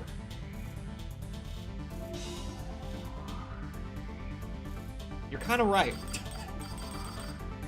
Like, always had the dedicated fans, but got to a point where the dedicated fans weren't enough to support it. Went away for a little bit, came back, and because of that break, the fans from before got really riled up, and they're more fired up about it than they were before. Surprisingly accurate comparison, actually. The more that you think about it. I wish I could buy a gun. This rifle is terrible. I could buy the handgun. Make Armored Core great again. At first, I was like, what is mecha? Make Armored Core great again. Armored Core is great again. Not to spoil next week's video. But I've already said so much positive about Armored Core 6 today.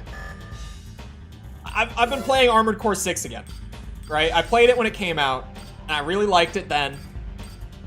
I was wondering if my opinion would change replaying for the review after actually playing like 3.5, Gen 3.5, 4, and 5. And it really hasn't. I said it to False last night. I was like, man, I'm working back through AC6, just trying to grind it out, because it's long. So I'm grinding it out really hard right now, outside of stream. And like, I messaged False last night about it, and I was like, yep, I'm on the grind, but like, man, this is some good shit. I always use the SMG. I think if I did another arena match and just got a little bit more money, just a little bit more money, I could buy something that will carry me. Oh. Sorry, I was tabbed into... There's the one we need to be able to read. I saw old vets defending it, and then old vets don't like it. Series veterans seem to be pretty split on 6 from what I can tell. Anyway, Hustler 2, AC 8-ball. A token low-rank AC, it is poorly equipped, and the pilot leaves much to be desired. He claims to be the heir of a legendary Raven, but this claim is highly suspect. 8-ball, never change.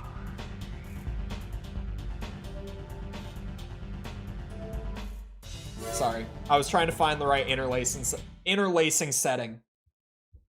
We're having an emulator issue with the wobble. If you weren't here for it before. Oh, hold on. I forgot. I turned it to off. Yeah, that's what we're rocking. No interlacing was what I had settled on earlier. I thought I had settled on Bob for gameplay and then Blend for reading. But no. I'm just straight up turning the interlacing off. It's better this way. Which is weird. I used Bob when I played through for the video for de-interlacing, and it looked great. I didn't wobble ever. I would use it if I could. Because just like that tiny bit of interlacing, but having it be very high resolution is kind of my preferred way, but having it turned off just looks really crisp too. So I don't know what happened. Maybe like because the emulator, I used the nightly build, which if you don't know the term nightly in terms of like software stuff, it means that I use like the experimental builds of PCSX2, basically, like the ones that aren't super stable, and I just kind of get updates like every couple days as they're working on it. Like whenever something changes, they just throw it out to the nightly build, which means that it has a lot of fancy features that like the stable build doesn't have, but some things break.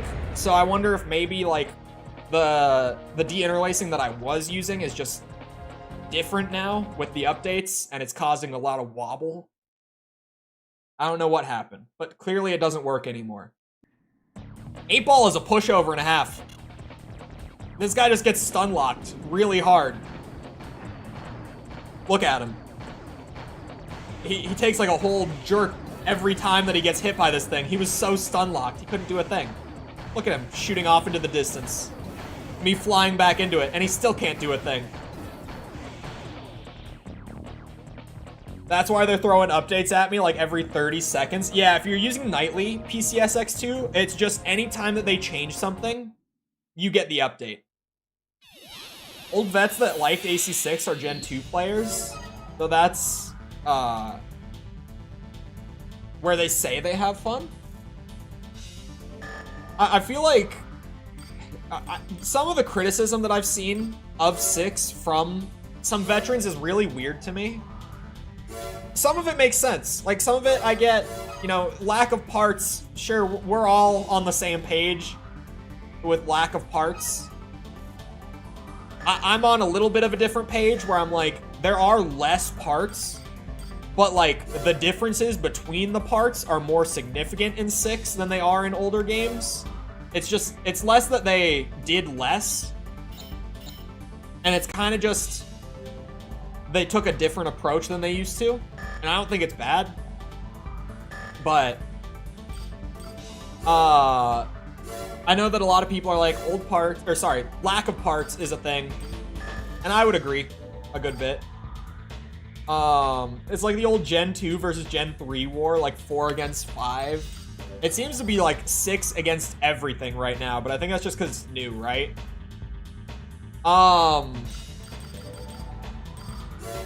But I've seen some people say that they don't like that the story is like a chosen one prophecy story. And I don't even know what they mean, to be honest. I definitely didn't get that from AC6's story. Maybe I'm just massively misinterpreting it, but it definitely didn't feel like a chosen one story to me.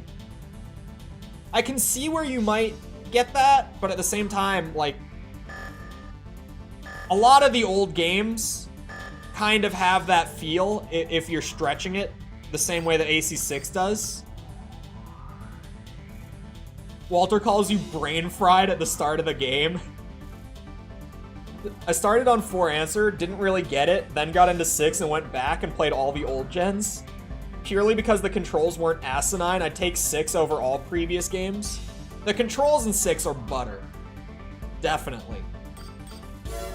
But I think once you get past controls with any of the old games, for me, almost every Armored Core game has an appeal. I say almost because, like, well, actually, okay, outside of me, like, exaggerating and memeing and all that, Ninebreaker is great for the PvP crowd. It's just not good for anyone else. You decide the fate of the universe to an extent. That makes sense. But definitely with, like, the Chosen One stuff, I feel like in that sense, it could be talking about that. But I understood it to be more like everyone talking about how powerful you are near the end of the game and stuff, but like a lot of the old games do that. And similar to the old games, I feel like in 6 you earn it through playing the game rather than just like you are that from the beginning, which would be more like a Chosen One story, right? I don't know. No, Air didn't choose 621. Air, like literally the thing with Air and 621 getting bonded is that like that coral blast happens and 621 happens to be standing there. And Air even says, like, I've just kind of been floating around for a long time and no one even knew that I like existed. Like Air ends up with 621 kind of just by random chance. Like it could have been any coral being. I don't understand the lore behind the coral as well. I'm still trying to put that one all together. 5 and Verdict Day are very much a chosen story. 5 especially, but like retroactively, right? Seemingly by coincidence? Yeah. It might not be by coincidence, but it seems like it was just coincidence, as far as it's told at least. The elimination of an informer. The target is an employee of ours who has been selling highly classified information to other corporations. Man.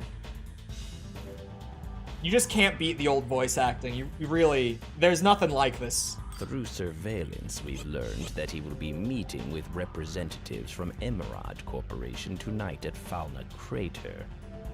We want you to eliminate him then and there. It's just perfect. Attack only the vehicle that the target has boarded. Ignore the corporate forces.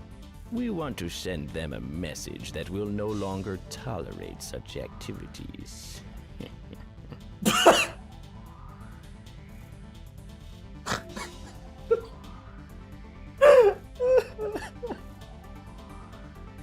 The laugh at the end. The laugh at the end. Oh my god. Sorry, the laugh at the... I was not ready for it. I don't like having to hire a raven, but as the rest of our forces are engaged in other activities, I don't really have a choice. That is all. Good luck. Oh, it's just... It doesn't get better. It doesn't get better. The production value and how much easier it is to understand gave me the most entertainment line. I think that that's like a big thing with game stories too, right? Like just how it's presented can really change the quality. Like I always say with Bungie's Halo trilogy, the story really is nothing that special. If you're just picking apart the content of the story, it's fairly basic. Not to say it's not good, but it's like it's a pretty average story. But the old Halo games presented their story in a way that made it seem so much better than it was. And it honestly carries them really hard. Like that can happen. Presentation is a big part of a video game story. And a movie and a TV show.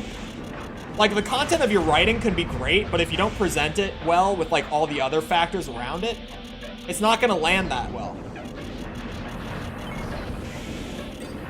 Presentation is a big deal. It's why a lot of people will be like, oh, the Souls games don't really have good stories because they just don't really have stories. And it's like, that statement is crazy, but it's just the fact that it's not directly told leads to a lot of people playing those games for the first time and feeling like there really wasn't even a story. Halo lore is S tier though. I haven't gotten much into Halo lore, but from what little I do know about it, it's pretty sweet.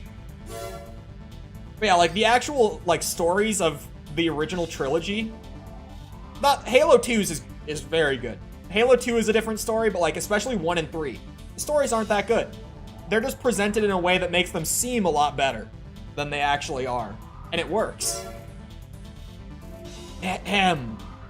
As you know, the Earth government struggled during the chaos of the Subterranean era to rebuild itself into the ruling entity that it was prior to the Great Destruction.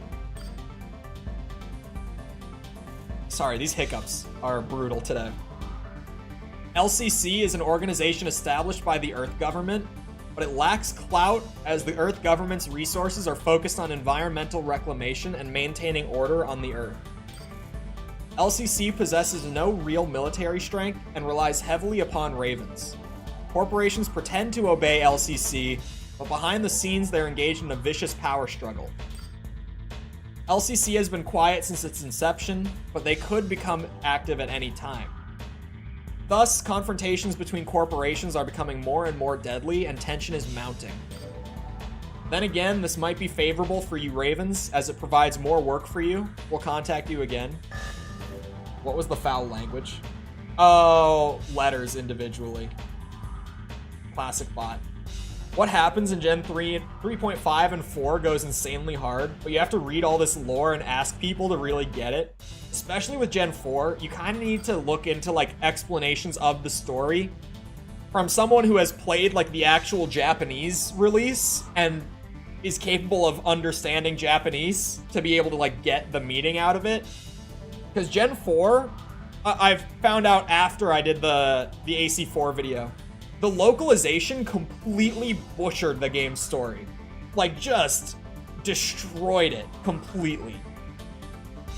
And it's really unfortunate, because what's there is good. But when I played AC4, I got none of that. Like, not one bit of it. We have a request for the removal of disorder units. These are unmanned, armored weapons known to have existed prior to Martian development. Disorder units display organized, insect-like behavior and appear unannounced in various Martian cities and facilities, causing great damage. It's not known exactly what the disorders are. We only know they're dangerous, and that a number of different types exist. That's about all. Missions involving disorder units will probably be common in the future, so exercise great caution. Stay alert for any information regarding them. We will contact you again. Butchered localization is a common issue in old... It's a common issue in old, just Japanese games in general. Localization was not a very strong industry back then. Or, sorry, like a strong side of the industry. It was pretty underdeveloped, and it was just...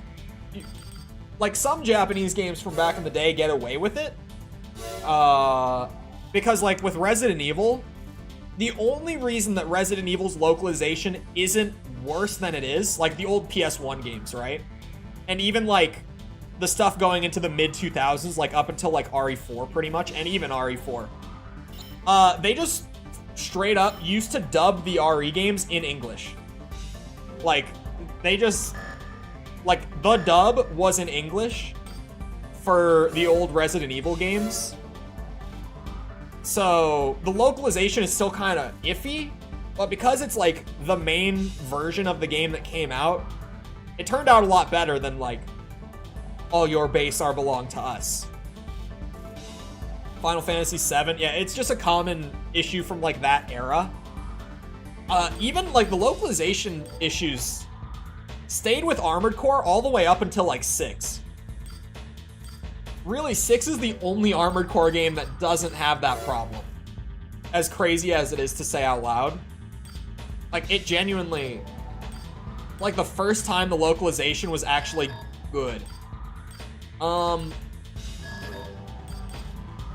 This thing does have 1,000 ammo.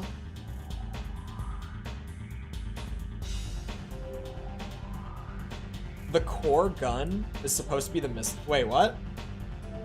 Oh, is this Final Fantasy VII? I haven't played it. I'm curious about the mounted weapon on the AC's core. Oh, shit, wait. Let me go back and look at that in a second. Sorry, I missed that message. It overheats? This thing does? Oh, do you mean it overheats the enemies? It does have pretty high ammo heat as well.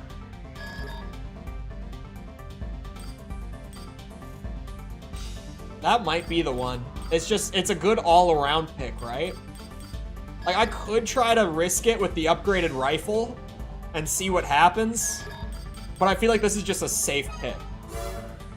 It's a good all-around starting pick to just buy the machine gun that has a shit ton of ammo in it, right? We start there. I should probably go for frame parts after that, right? Oh, I guess I could go for back weapons. Back unit. There it is. I was kind of confused for a sec. It's been a while. I could go for back weapons next. These are nuts. I use these. I used these a lot in Gen 2. This exact launcher, like, I killed the final boss of this game with this launcher. It's available right from the start, and this is the one. I might buy the back unit next, I'm not gonna lie.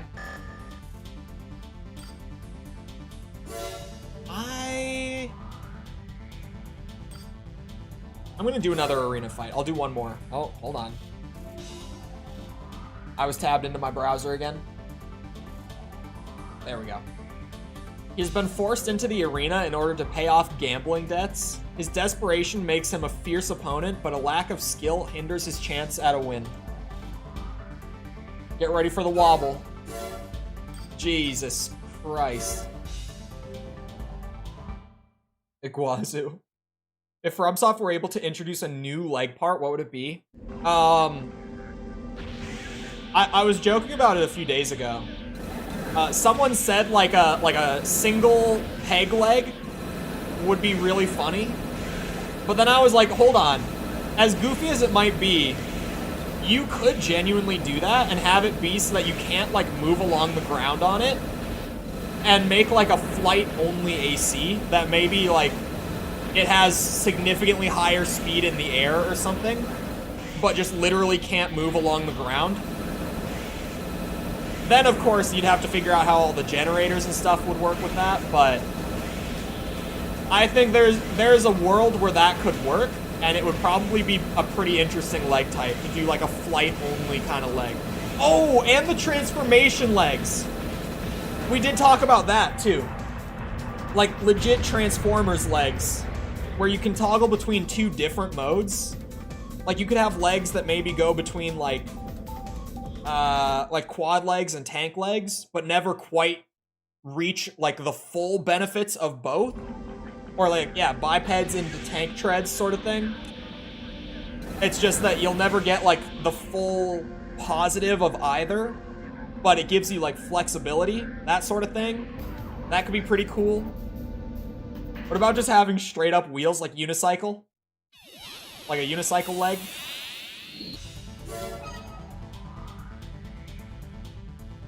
The shaking is tied to the frame rate or hertz? It probably could be. It's weird because it's only happening in the FMVs and this screen. Those are the only times that it's happening. And changing the interlacing will fix it. But then the interlacing that fixes it is kind of blurry. So I'm just toggling between them currently. Do an Akira slide on the bike legs. Oh, bike legs though? Oh, I also found out last night that my friend, who is such a massive weeb, has never seen Akira. I've seen Akira. I don't even watch much anime, like, at all. But I've seen Akira. Because it's Akira, and it's a fantastic movie. I love that movie. Trike core. A centaur leg? Apparently he just made up all the bios for the... What? That's insane. For like a localization team, like it might sound just kind of like funny, but you have to think about like you get all this source material, and then the decision that the team comes to is like, we'll just have this guy make up like entirely new stuff. That's crazy. If that's actually an approach that they took. Oh, is this a launcher? Is this like a... Oh no, that's a blade. Shit, I thought that was like a little grenade launcher for the left arm. Yeah, okay, so there's just blades and shields right now. Actually, isn't that all that the left arm can do in Gen 2? Is there more? I don't think grenade launchers were until Gen 3, right? Even Jordan Peele saw Akira and referenced it in Nope. Nope was a good movie. I'm gonna stand by this one. I hated Us.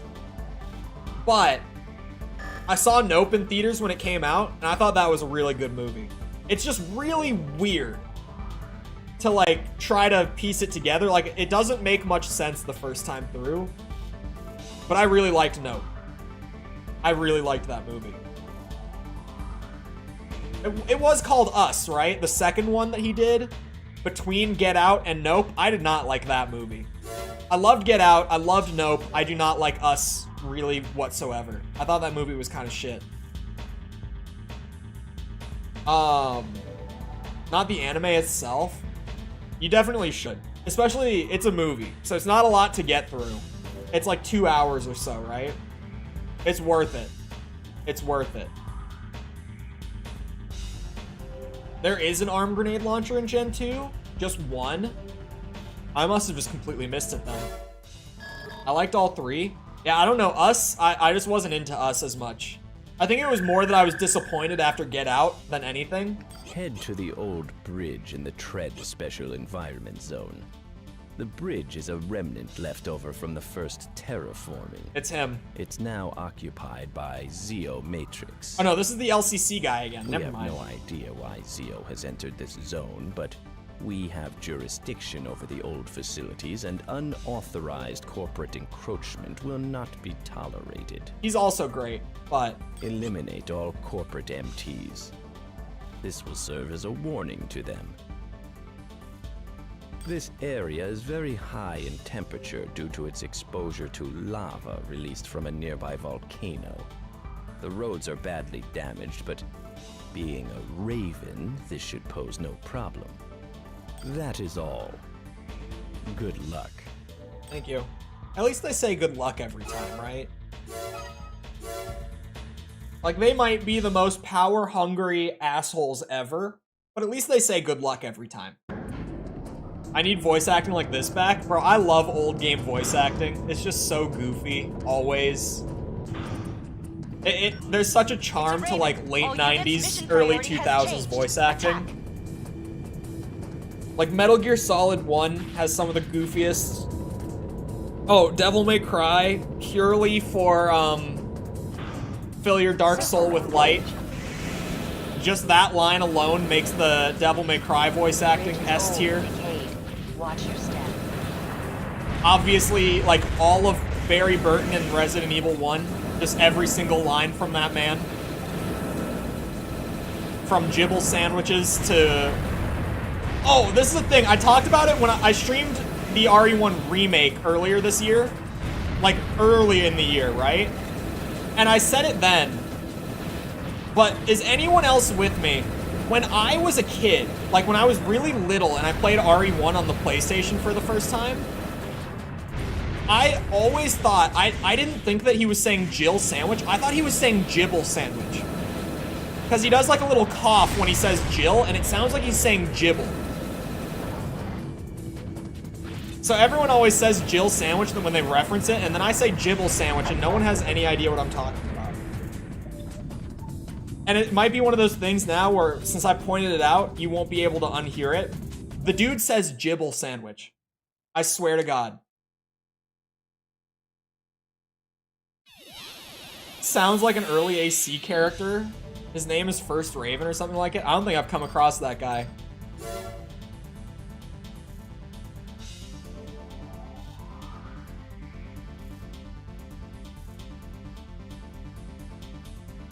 EWG HCGN210. Arm-mounted weapon. Oh, is it not a left-hand launcher then? Is that what you're saying? Snail comes close. Snail is goofy. In 6. Good work. You seem to be a very proficient pilot. We'd be pleased if someone of your caliber would work exclusively for LCC in the future. We must grow in strength if we are to become an effective governing body here on Mars. It's not ominous at all. Hey, you guys pay me, it's just a job, right? I'll do anything if you've got the money to back it. Is Nineball the first Raven? I guess? Probably? I would have to assume. Just because I don't know, like... He would probably have to be. Does that thing weigh a lot? It weighs a little bit more, but it's not that crazy. If I'm gonna buy a new blade, I'm gonna wait and buy that one. Oh, it's a right arm. There goes the bot. There goes the bot again.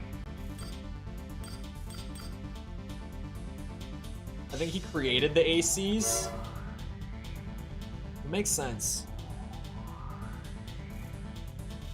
I'm trying to think. Earlier, let me close the emulator real quick. Earlier, Raiden said it might be the frame rate. Where do you lock the frame rate again? Thought it was... Been a minute. Hold on. Where do you lock the frame rate in PCSX2? That's actually a great question. Where the hell do I do that? How high is this frame rate running?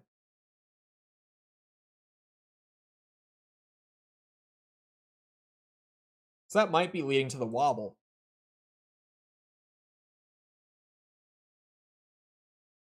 Oh, the ACs. Yeah, okay. The ACs were made by him then. He literally does say it, doesn't he? I could have sworn it was one of these two tabs that you locked the frame rate with. Is there a frame rate lock in this emulator? It's not going to be in the upscaling fixes or anything. It surprises me that it's not here either.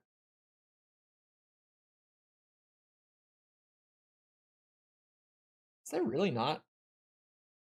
This has got to be like, I'm just not seeing it. Oh, what if I tried VSync? VSync would lock it.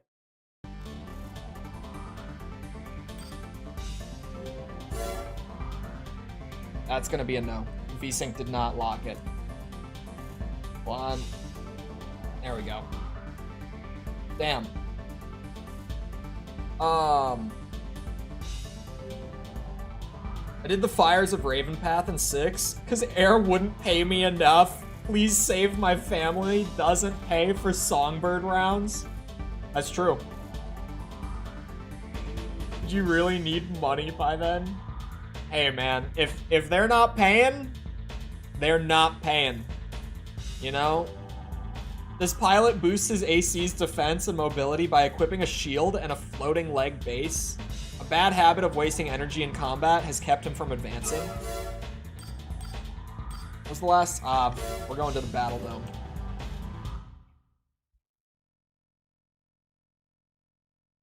It's like a Groundhog Day scenario. The canonicity of New Game and New Game Plus is very confusing with AC6 because clearly with like Allmind and Iguazu in the New Game Plus routes, they speak about everything as if like your first and second run of the game very much happened, right?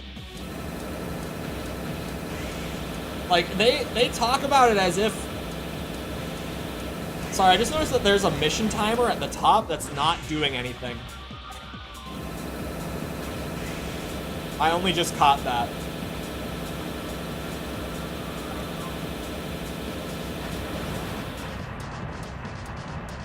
Yeah, Iguazu does tell you that you killed him twice.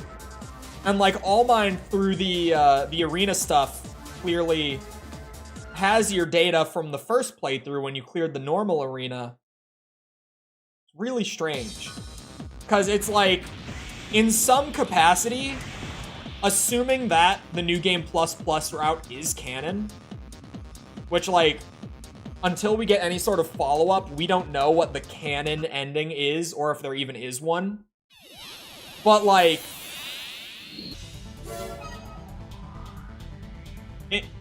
absolutely, if New Game Plus is canon in any way, shape, or form, then there's some sort of like time looping bullshit going on in AC6 somehow.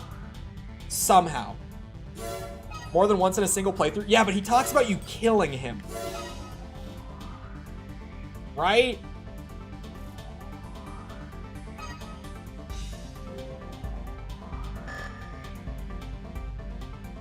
And even in New Game Plus Plus, you have to fight him at the dam mission, but then he won't appear in the tunnel to ambush you because he sends someone else to do it for him. In New Game Plus Plus. Am I remembering that right? I think I'm remembering that right. That it's the third playthrough where he sends someone after you instead of going himself. So you don't even kill him there in your third playthrough. The coral acid trips are crazy. I think augmented humans can predict future even in death.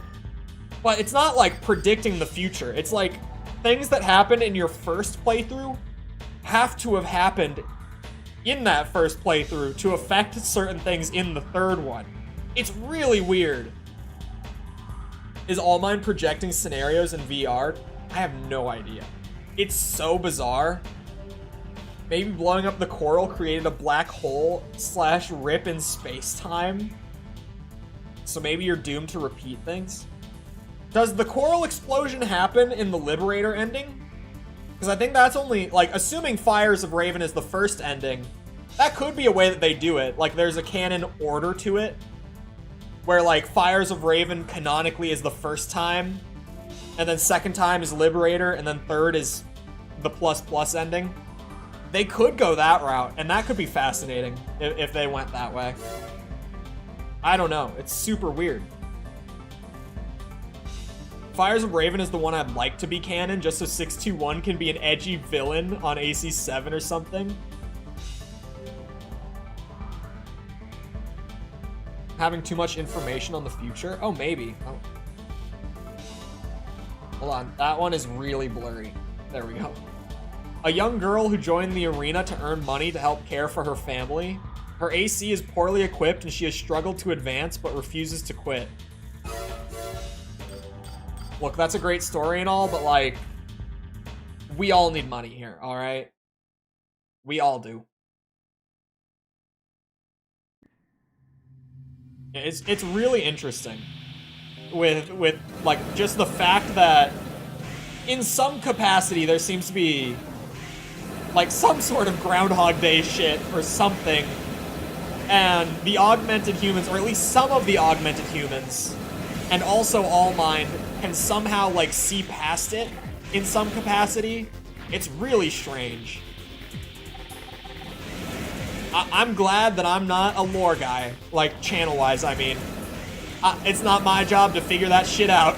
I can just wait for the next game and be happy with doing that, but like some people are sitting there seriously scratching their heads over this, trying to do like videos and stuff, right?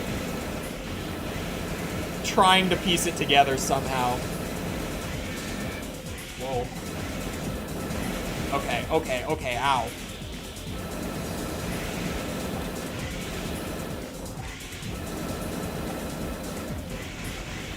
Ow. You killed him in Chapter 1 and 4 in New Game Plus Plus? When do you kill him in Chapter 4 in the third run? Beating up a child for money? Well, she's not a child. Maybe just a young woman.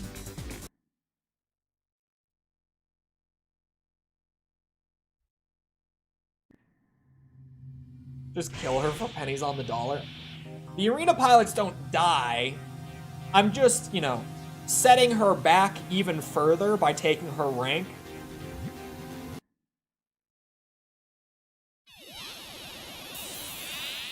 Chapter 3? Oh. Wait. Is it Chapter 2?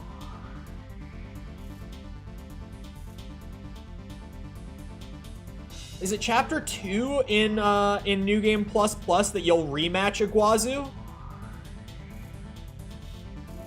There's like the mission where you have to stop the hack, right? Is that in mission, or I think that's chapter 2. Maybe it's chapter 3, like early on. I don't remember. I forgot about that fight. My point with All Mind still stands. Like, All Mind clearly still has your data from the first playthrough somehow. And my point there stands. All Mind, at the very least, somehow is like transcending multiple timelines. Or some bullshit.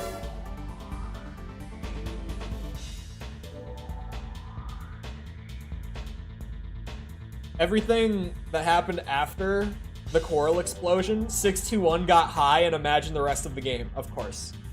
It's before the sea spider, I think. Okay, so it's chapter 2. Yeah, that, at the very least, All Mind has some crazy shit going on. 2v1 versus Pater and Iguazu in chapter 4? Shit. It's crazy that I already forgot this much about my New Game Plus Plus playthroughs and stuff. She is called All Mind after all. Yeah, there's some freaky shit going on there at the very least.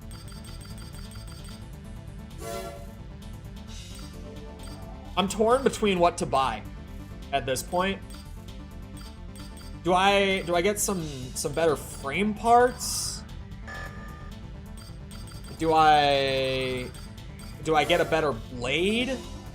Like, I could buy this thing. Do I just save and get that multi-missile launcher that carried me through the whole game?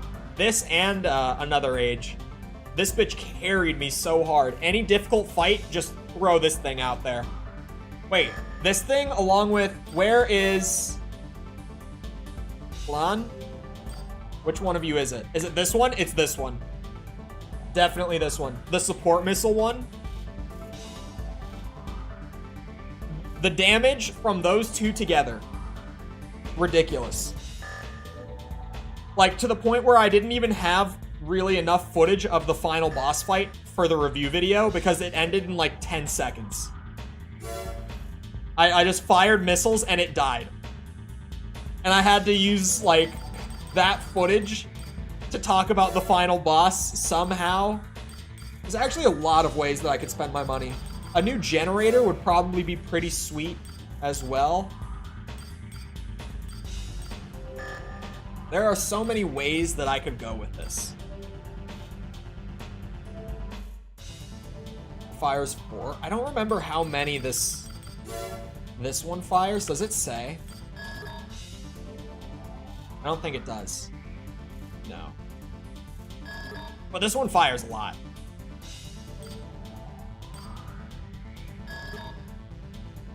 Middle missile. Yeah, it just says multiple warheads. So I don't know on that one.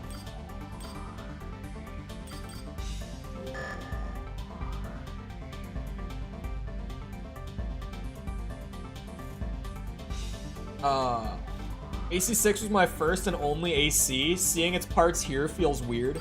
AC6 does just kind of take parts from like all the old gen games, like from various generations, and like recreate them. Oh, that Snail's Head is pretty much like this one. It's different, but like it's pretty much that.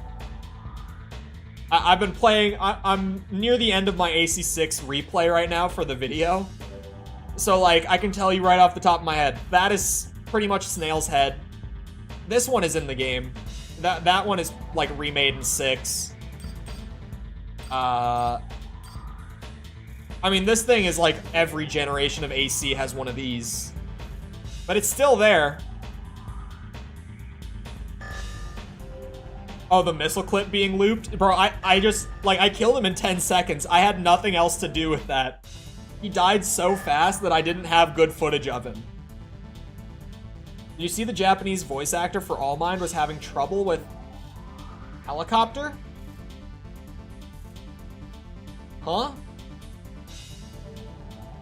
Is this an autocorrect or something? What? Having trouble with helicopter? It was made a minor meme of Don't Mind. Is AC6 a reboot or a continuation? For me, I know that a lot of people have their theories about when AC6 takes place. Like, a lot of people think it could be a follow-up to Gen 4 and 5. A lot of people think it could be a follow-up to Last Raven. For me, until we get like an explicit tie-in, think like how Gen 5 was, where like Armored Core 5 has nothing that ties it to anything else. But then Verdict Day came around and it was like, yeah, this very clearly takes place after For Answer, like a long time after. Until we get something like that, like until we get like a Verdict Day type thing, I'm going to look at it as its own timeline. Because there's nothing directly connecting it, other than like the Raven references, feeling very like Gen 3, like tying it into Last Raven potentially. But even that, it could just be like a vague thematic reference, like a vague thematic through line of the series. Ibis being there is weird. All of the parts from like various generations being there is weird. But like, until we get something really direct, I'm just gonna say it's its own timeline. Because until they give me something that is like, it is this. Hold on. How many arena pilots have I fought? 5? We could do one more. It's either another timeline or way in the future. Yeah. Oh, I went past it. My bad. Took a long time to restart. After I built my new PC, like probably like 3 days after I built it, it started up and it failed to boot Windows once. And I was like, oh God, I screwed something up. But then I gave it just another shot to, see if it would do it again. And it booted perfectly fine. And that was like almost 2 months ago now. It has never happened since. But sometimes computers just like to put the fear of God in you real quick. Anyway. Piloted by a brave sort who never runs from a fight but lacks ability. Even though his AC is well armored, it's doubtful this alone will help him advance in rank. I could probably take him. Ooh, you know what I need to remember? Is that, what's it? I need to remember that heavyweight bipeds are actually kind of overpowered in Gen 2. I was thinking I was just gonna go like middleweight biped again. It's kind of just the standard go-to. But heavyweights are actually really broken in Gen 2. They're just so tanky, and they're not really slow enough in the context of like the game as a whole for it to hurt them all that much. And obviously you can carry more weapons on them. Imagine fighting a Next in AC6. I mean, Ibis is fairly close. Ibis kind of gives that feel, right? I did the Ibis fight this morning. I also may have recorded the Ibis fight on quad legs, which might have been a bad idea. But let me tell you, the footage looks pretty damn sweet. It took me a few more tries than it probably should have, like if I had just run a more normal build against it. But I may have run a quad leg build with the Ronsetsu RF, the single fire rifle from Chapter 1. And the footage looks pretty damn good. It was worth it, but I may have spent like 20 minutes more on Ibis than I needed to. Totally worth it though. Totally worth it. I pretty much just had to damage race Ibis. Man, I was playing for stagger. I used, it was Ronsetsu RFs, it was dual wielding them, and then dual songbirds on it as well, and quad legs. So it was a really weird setup for Ibis, but it looks pretty damn cool in the clips that I got where I'm actually like playing well with it. Those things have crazy stagger, by the way, those rifles. They build up stagger so fast, I never knew. I've used them a lot on my replay. But yeah, to answer the question, in case anyone else didn't outright say it, the Coral is completely exclusive to 6. It's a new thing. Man, they really just don't pay you for the arena in this game, huh? They really don't. To the rookie? You're progressing steadily, but soon your cocky attitude will have to face a reality check. Have fun while you can. Right, bastard. Have fun while you can, my ass. Doesn't that connect them to AC4? Well, I mean, it's just a feature, right? Like, it's just a gameplay thing. Because the assault armor doesn't, well... Actually, no, it doesn't. It doesn't use Kojima, right? At the very least, it looks nothing like it's using Kojima in AC6. And it's never brought up at all. Like, Kojima particles are never mentioned in 6 either. So I think it's safe to say that they're not using them. But yeah, it's got like its own new like lightning effect that's very different from the old like little particle effect from Gen 5. Will be called Vin Diesel.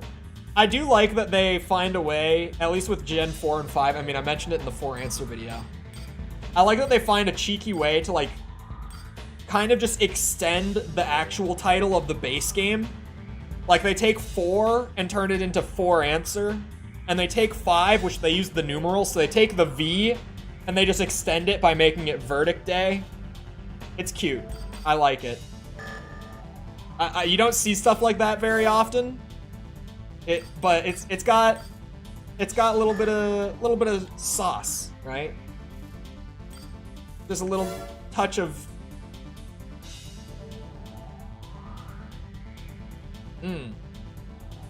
uniqueness is the word that came to mind, and I can't think of an alternative, so I'm just gonna act like I didn't even start that sentence. We're gonna ignore that one entirely. It didn't happen. I didn't say anything. Armored Core Village. I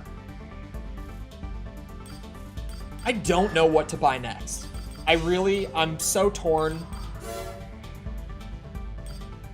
I kinda, you know, chat, hear me out. What if we didn't use bipeds for this playthrough? What if we didn't do a biped build? Because, like,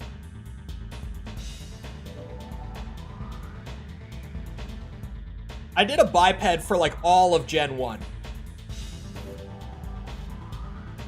So, what if I didn't? What if I threw on some reverse joints? Would I want to go heavy or light? Reverse joints are like basically biped, but big jump, right? What would you call it? What would you want it to be about? I have no idea. I have no idea how you can follow up AC6's story, like, directly. Like, how do you do a sequel to that story in terms of, like, picking which ending is canon? And then, like, assuming they do what I would expect them to do, which would be picking the third ending. How do you follow up from that? Like, what even happened? What even went down in that story? Those heavy reverse joints are too strong. Are they really good? They're from Zeo Matrix. The reverse joints are really good. Heavy reverse joint it is. Will not be canon, I believe. I hope. It's like, what if... I feel like if they had to pick out of those 3 endings, I get the strong feeling that they would pick that one. If they had to. But I've also talked about before that, like, noticeably, whenever FromSoft has a game with multiple endings and they do a sequel to that game, which is rare in and of itself. Normally when FromSoft lets you choose your ending, they don't follow it up directly. They just say, like, any ending that you choose is canon, right? Normally they don't even follow it up directly if they let you choose the ending. They don't do a sequel. But when they have, in the case of, like, the Dark Souls trilogy, they separate those games by, like, hundreds of years, and they separate them in terms of like location. So I feel like even if they do follow up 6, which would be like storyline wise, I mean, they would probably do so in a way that it's not directly influenced by the story of AC6. DLC on New Game Plus 4. I've also said before that I think if they do DLC for AC6, I have more of a feeling that that they would do it as actual DLC rather than a standalone expansion. Because the last time that FromSoft did a standalone expansion was Verdict Day. Like, sure, it's tradition for the AC games, but clearly they have a more successful business model nowadays, so I don't even know if they're going to keep that tradition. I'll keep it a buck. It would not shock me in the slightest if they added the DLC just into AC6, rather than doing a whole standalone game. Then you're actually killing ACs? I don't even know what the third ending means. I have no idea. That Age of Dark wasn't so bad, just a few decades, no big deal. No, hundreds of years. Like, I think Dark Souls 2, hold on. Let me just look up. How many years after Dark Souls 1 is Dark Souls? Or let's go with 3. 3 autofilled.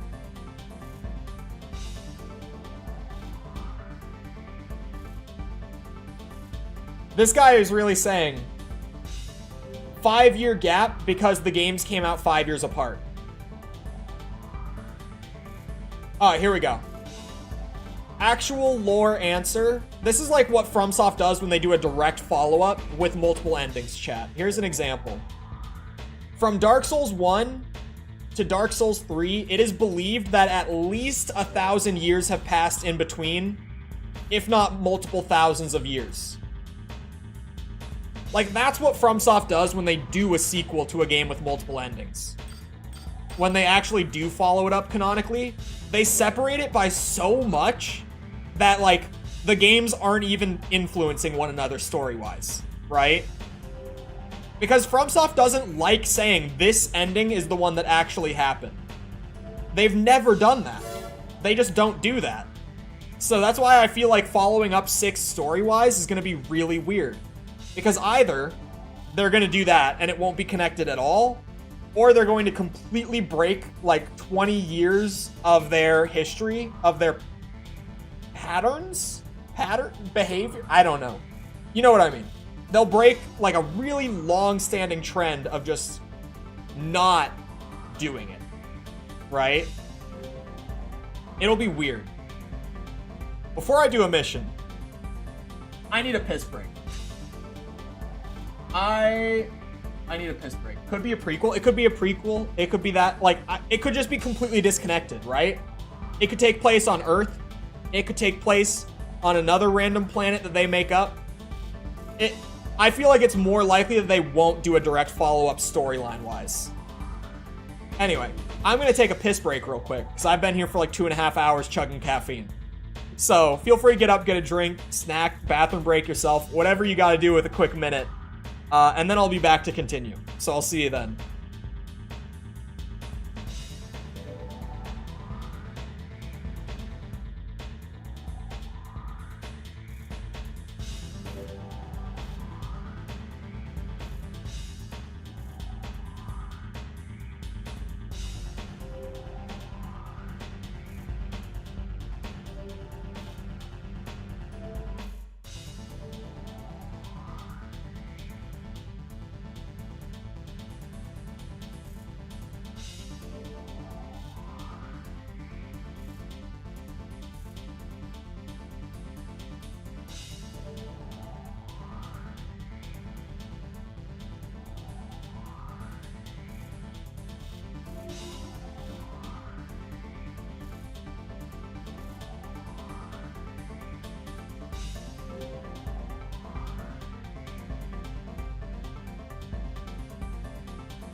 Alright, I'm back. And I just remembered, while I was pissing, that I sent the poll out for the next review series today, and I have not looked to see if things have changed at all. So, allow me to pull up the poll and take a quick look. I'll bring it over to the main monitor. Whoa, things have changed. Not in terms of the top 3 placement, but like votes have continued coming in. If you've been here and you've seen me look at this, it doesn't seem that different at a glance, but let me look. This is important. So Metal Gear has passed 100 votes. This is new as of today. As is Devil May Cry getting close to 100 votes is also new today. Whoa! Soulsborne is only 1 vote behind DMC as well.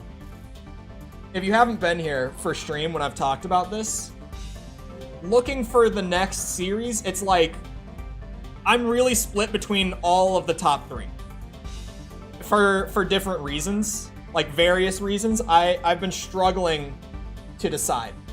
Sorry, my preview on my second monitor still has the BRB screen up, and I was like, can they not see right now? Did I forget to flip back over?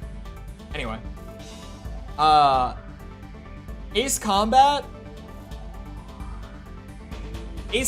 will, out of the top 3, I'm leaning towards Ace Combat the least, despite it being so far ahead in terms of votes. Only because I feel like it's too similar to Armored Core. I've talked about this. I don't want to get myself, like, kind of put in the corner, so to speak, in terms of, like, what kind of games I play and talk about on the channel. I want to keep some variety going.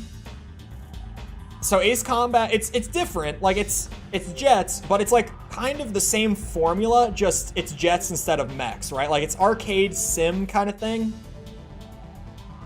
So I'm not sure, but it does have so many more votes that it keeps me like, maybe I'll do Ace Combat next. Metal Gear would be a really interesting one. Definitely. It's also, oh, let me also factor in a big thing for me. Ace Combat has a ton of games. Hold on. Let me pull up the wiki. Because this is definitely a factor, right? Is how long that series would take. Ace Combat has like, what is that, 9, 13, 14, like 15 games. It's about as many as Armored Core. But then it's like, do I want to be locked into the next series for like 4 months again? That's a genuine question. Like, if I do decide Ace Combat, I'll be doing Ace Combat for a long time. What are the top 3 and 5?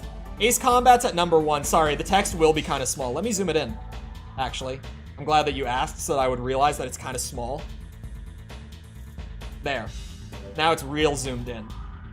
Ace Combat is at number 1 by a long shot. Metal Gear is second. And this is a thing too, right? Like, you see everything below Ace Combat is pretty close in terms of votes. And then Ace Combat is just so far ahead, right? So far ahead. Metal Gear's up there. Metal Gear has what? There's like the 5 solid games, Rising, the 2 before it, so that's like 8, and then there's like Peace Walker. So there's like 9 of these games. So a Metal Gear series would take me a little over 2 months. Or actually about 2 months, yeah.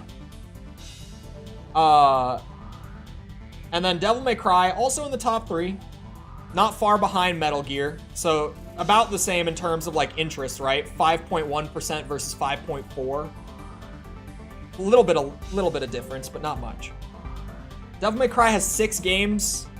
Devil May Cry I've played is a difference here between like the top 2 and this one. These 2 I have not played.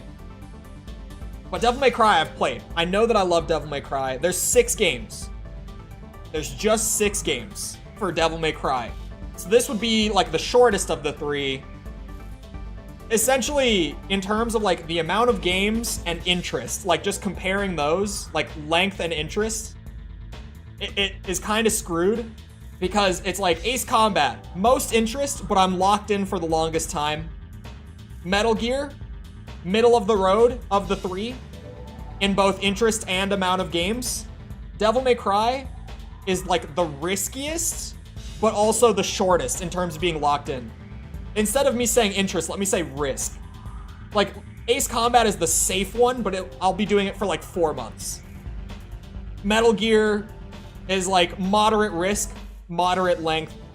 DMC would be short and sweet, only 6 videos, about a month and a half of work.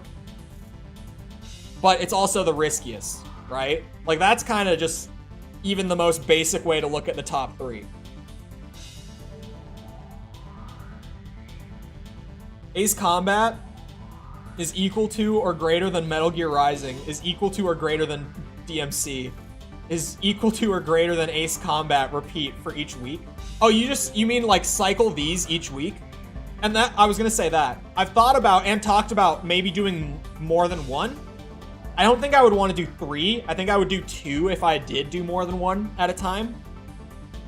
But then, because I'm on like a once a week schedule, I don't like the idea of having 2 weeks between each video in a series, right? If that makes sense. Like, even 1 week at a time feels pretty much perfect. But like 2 weeks at a time. Right now with the release, it's true that like literally tomorrow, the collection of old games is coming out on everything. I think literally all platforms, right? Whatever you're comfortable with. That's the thing. I'm trying to figure out what I'm comfortable with, and I've probably got like 3 or 4 days to figure that out while like working full time on the AC6 video to get it out to like patrons and stuff, right? Get it out early for them.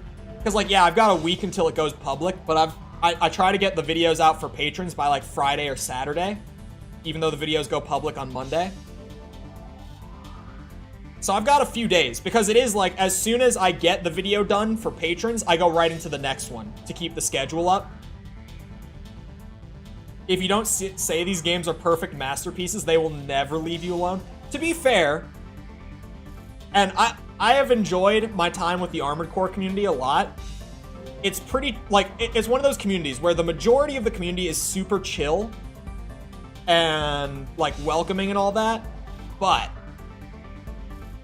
there's a portion of the Armored Core community that, like, holy shit. Like, I have had dedicated hate watchers on the review series since, like, episode 1, like, since the AC1 video, who still come back every single week and, like, watch the videos. Like, you can tell when they comment that they actually watched the whole video, but they are literally just there to shit on the video. Like, in the comments. They are back every single week. I had a whole thing with Armored Core Twitter last week that I talked about on stream a little bit. I managed to strike a nerve on Armored Core Twitter with the AC5 video and get a certain side of them really riled up. Really pissed off last week. The Gen 5 videos have been fairly controversial, especially because I'm not saying they're terrible. So there are a lot of people that are like, how can you enjoy this trash? Like, there's that portion with, like, every gaming community. So I normally don't factor that in, but some are, like, really bad. Like, I might just not know, right? It's definitely possible. Because I have played a little bit of the original Metal Gear. And, like, I got criticisms. Definitely. I've played a little bit of Metal Gear Solid 1. I've got criticisms. Just, I've never completed a Metal Gear game. Actually, that's a lie. I completed this one. This is the only Metal Gear game I've played to completion. For obvious reasons. I've played Metal Gear Solid 1 and 3. I've started both of them, but never played more than a few hours. And I tried out the original once, just for a little bit. Like, I've dabbled in Metal Gear, but never really gotten into it properly. Devil May Cry, I've completed every game in the series. Ace Combat, I have never touched a single time in my life. It's an interesting hobby.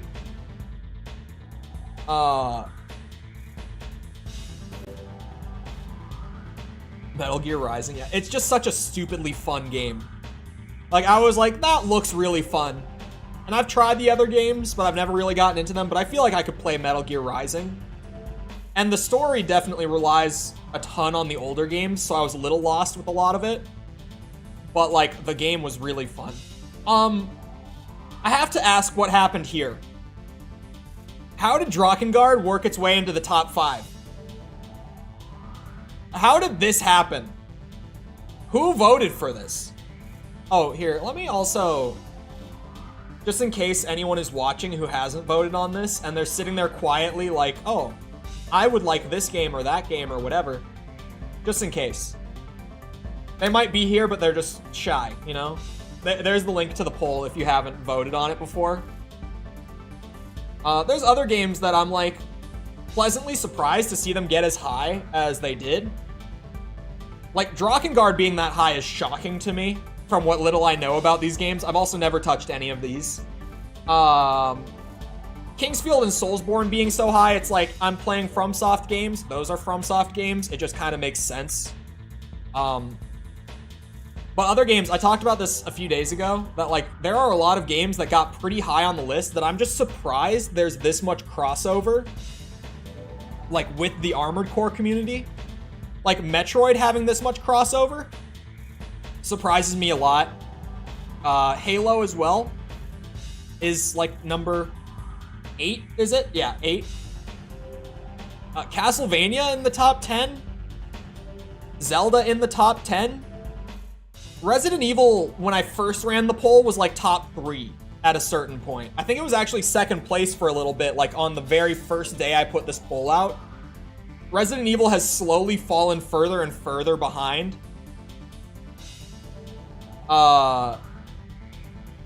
There's a lot, like every game on this list.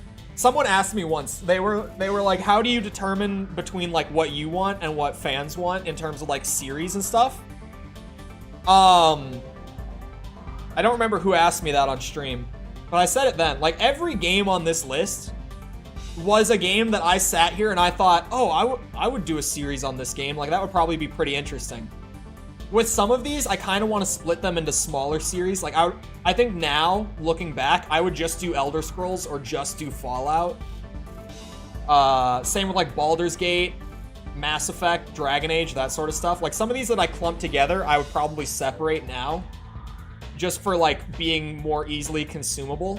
Because, like, these that are clumped together, it's like, yeah, these 3 are all so tied together that it feels right to do them as one series. Same with, like, the BioWare games. But that would be a really long series. And it probably gets a little less consumable if, like, maybe you're just a really big Mass Effect fan and you voted on it for that reason. But then there's all this, like, Baldur's Gate and KOTOR stuff leading up to it that you might not be as interested in, and then Dragon Age mixed in, stuff like that. I would probably separate these, looking back. Surprised no one voted for Call of Duty campaigns. I thought this was, like, a funny idea. To, like, actually sit down and seriously critically look at the Call of Duty games. I thought this was a hilarious idea that clearly no one thought was as funny as I thought it was. I thought that this was a really funny idea, but no one else seems to agree. Gears of War, I think I said it out loud back when I started this poll. This was just here because I've been really, like, in my nostalgia and looking for a reason to go back and play God of War. Or, sorry, not God of War, Gears of War. I grew up playing Gears on 360 a lot, like, at friends' houses and stuff. So recently I've been in such a mood to, like, replay the Gears games, and I was like, well, I could justify doing nothing but, like, eat, sleep, breathe Gears of War for, like, a month and a half if I did a review series. Some COD campaigns are actually awesome, others are genuinely hilarious. Most just put me to sleep. I thought it would be really funny, but clearly no one else thought the joke was as good as I did. Someday it'll probably happen, though, because I think it's a really funny idea. Drakengard is interesting, I get it. It is interesting. I feel like some of those too, there are some games that got pretty high, not because people love to play those games, but because people find the games interesting. In a way, like, I can definitely see that, especially with, like, Kingsfield being, like, number 6. There's no way that that many Armored Core fans have played Kingsfield, but there's probably like a large portion of people who are like, I would enjoy watching videos about Kingsfield, even if I don't want to play it myself, right? Like, I get that with some games for sure, and Drakengard might be one of those. Please attack Zeomatrix's energy collection facility. But that being said, people do love Nier Automata. That probably is also a big influence on it. The target is the Rectenna installation in the Hellas Plain. Solar devices blanket the area, collecting sunlight and converting it into energy for use in the major Martian cities. The I remember goal this mission. is to undermine the public trust in Zeomatrix by destroying their ability to supply a necessary commodity, power. Destroy the facility and all Rectenna devices. The facility eventually is sync up my guarded by playthroughs of each cannons game and a with your weekly squadron of videos. fighter planes. Therefore, we will be attacking at night, when we should encounter less resistance. God, I love him. We will also be assembling an MT support team to provide you with cover. Failure is not an option. As a Raven, I'm sure you understand. God. Are bad words allowed? Oh yeah, have you heard me talk? In videos, I sound so much more well-spoken, right? You come into stream and I'm like stuttering and swearing every third sentence. I love the way that he rolls his R's. We've Why does arrived he at the do target that? Area. Commencing AC drop.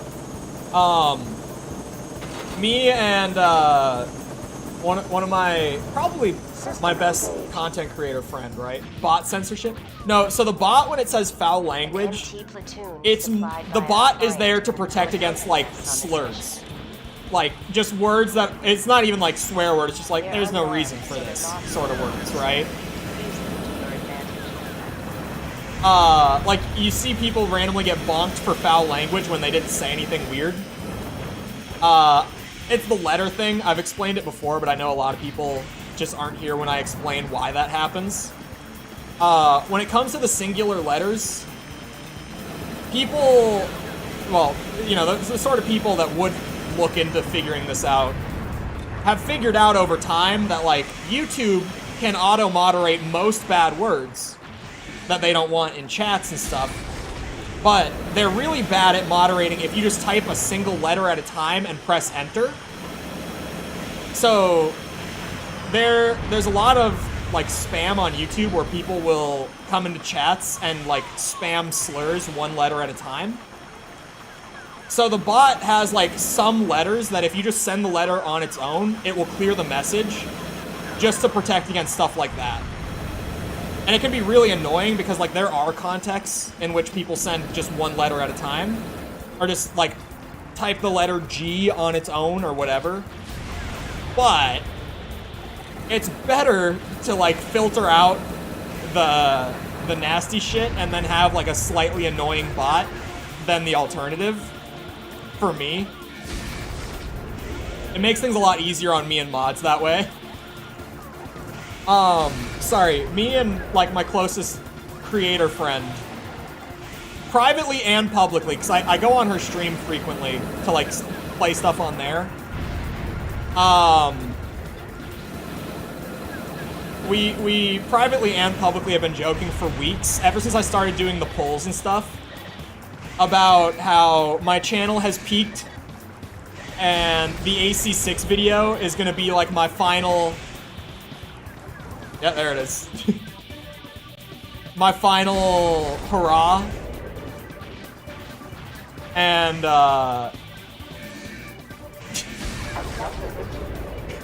everyone immediately proceeds to send just individual letters and get bonked by the bot. Sorry, I'm laughing. We've been joking that, like, I haven't written the script, but I have, like, my notes, right, for the AC6 video while I'm playing and, like, taking notes.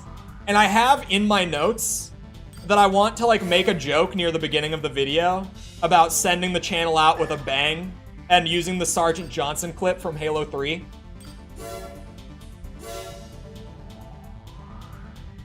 F? I think F is safe.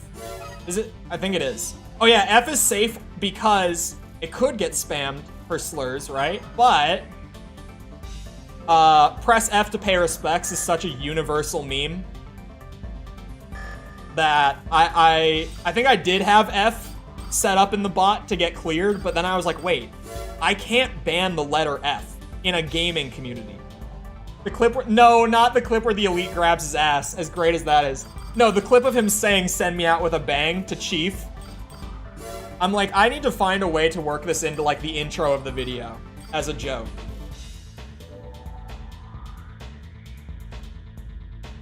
Trying to take our jobs. Well, it's definitely better to have the bot clear it. Because, like, Jess, you've been here when it's happened, right? Like, most of the time, when people do, like, fixate on chat to do that, they also have, like, 10 different accounts, and as soon as we ban one, the next one pops up. Like, they come prepared, right?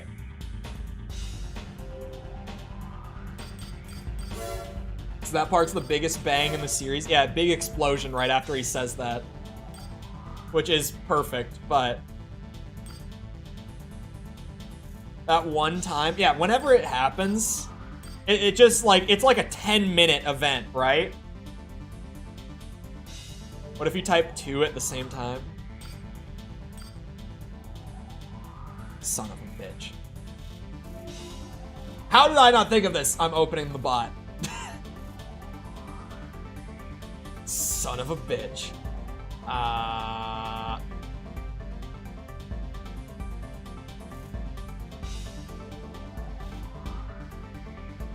Where is the black? Ah, there it is. There's the blacklist. Okay.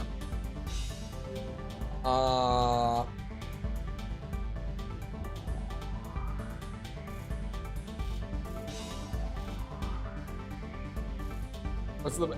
we don't need to test. Because it'll work. I'm just adding more terms to the list, to like the code that already works.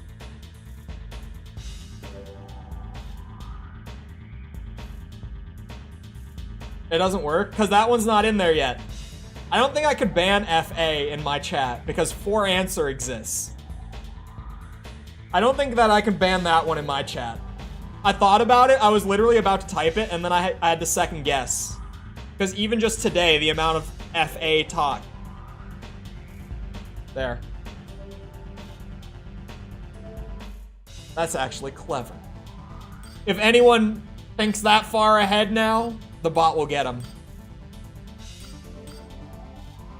I did add OT.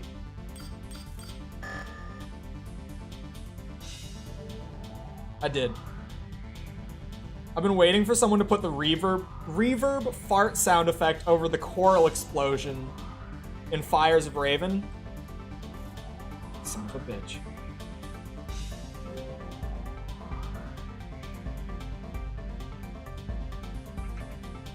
Oh, whoa. I just deleted like a portion of my notes.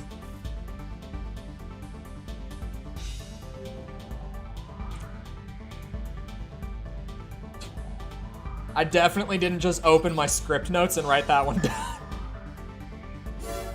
I definitely did not just immediately write that one down before I forgot about it. Absolutely, I would never. That would be childish of me, right?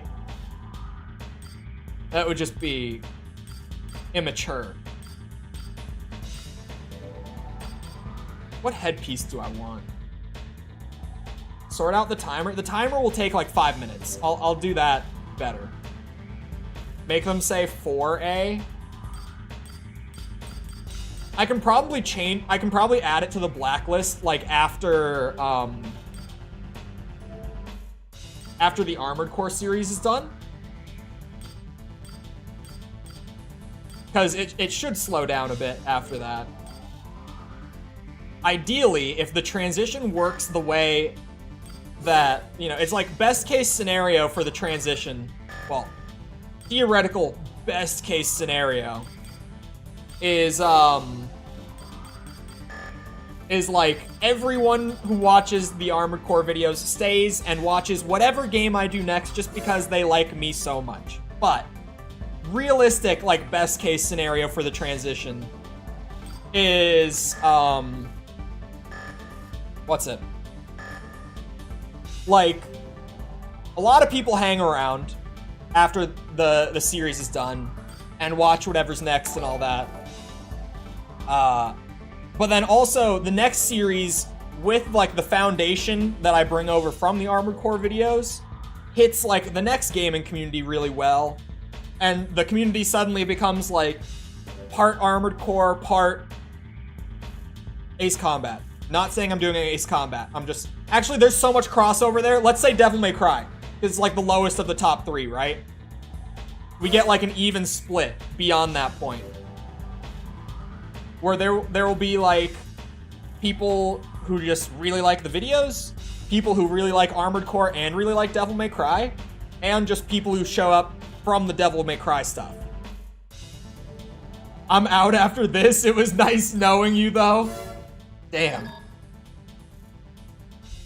Damn. This is an emergency. Here for the Disorder beard. units have been discovered in the 17th district of the underground high-speed railway. I'm requesting your services to eliminate them. I could do that. Disorder units are unmanned, armored weapons of unknown origin. They've appeared in many places throughout Mars and have caused severe damage in the cities and facilities. Also like AC, not AC, This not railway AC, is part or of a critical AC, transport network on or Mars. AC. Should this get out of hand, the economic repercussions would be immense. The situation requires immediate attention. It's a magnificent beard. It's too long. The LCC is currently handling other issues. Therefore, we've decided that hiring a Raven is the best course of action. Please, we cannot let these I didn't mean to weapons do that. of unknown origin hinder progress on Mars. Failure is not an option. Yeah, how many ACs are there in games, right? There's Armored Core, there's Ace Combat, there's Animal Crossing, there's Assassin's Creed, there's... I know there's a 5th one. I know that I'm forgetting one.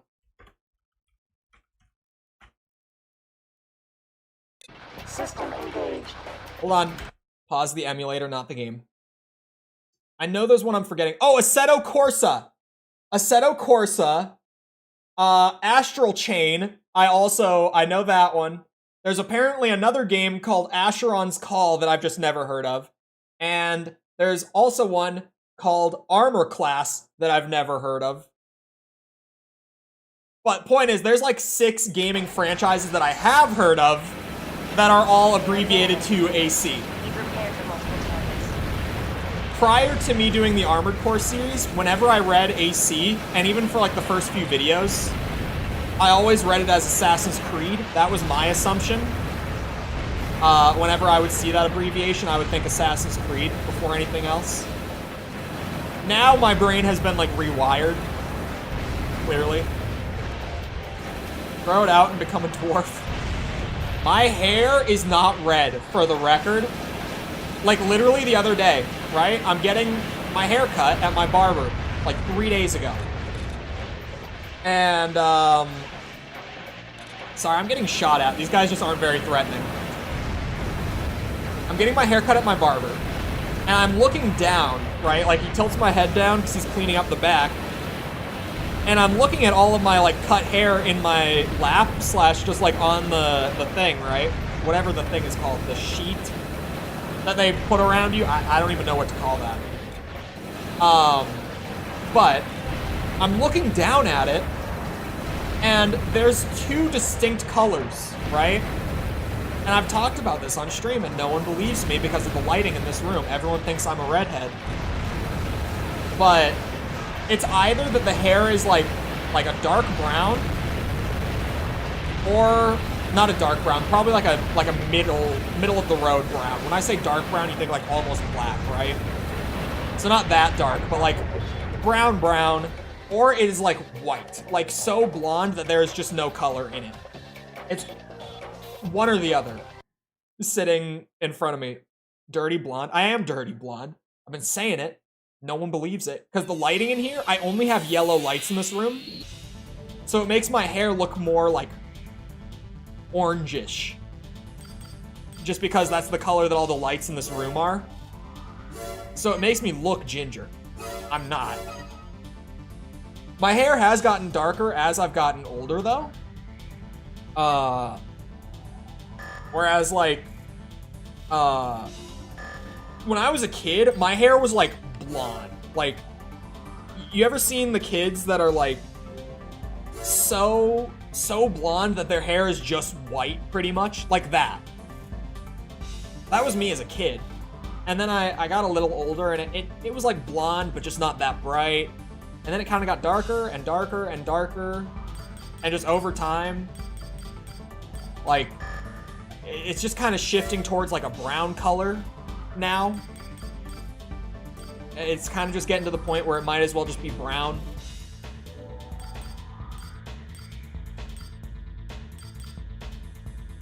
I'm really not sure about the headpiece. I kind of like the way this one looks.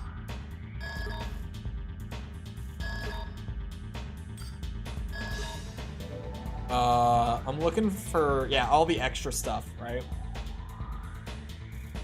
This one does have a biosensor. It has an area memory map. Might go with this one. This head is good. I use this head so much, I kind of just don't want to use it again. Just for the sake of variety. Looks like White Glint's head. That pushed it over the ledge. Can you stash things in your beard? I've talked about, like, it makes my head look big. And people always were like, what do you mean it makes your head look big? You don't understand. Like, my chin ends here. And then the beard just comes down, and it makes my head look really round also. Because, like, it grows out a little bit, too, right? It's puffy. Like, my face is not that wide. It's not. I'm not losing hair. You just can't see them. I gotta email Keeps. Tell them, like, hey, look, you guys, you don't even gotta pay me. Just give me free treatment. I'll plug your shit in every video. You see these Armored Core videos? Look at the views. I'm telling you. I'm telling you, you gotta trust me, man. I'm the guy you need. I also use this core a lot.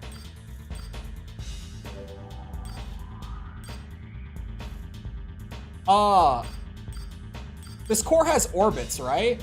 Am I wrong about that? Too late for me.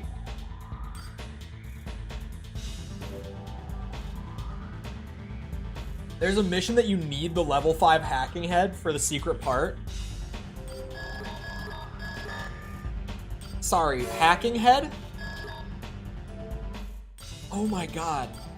Hacking function?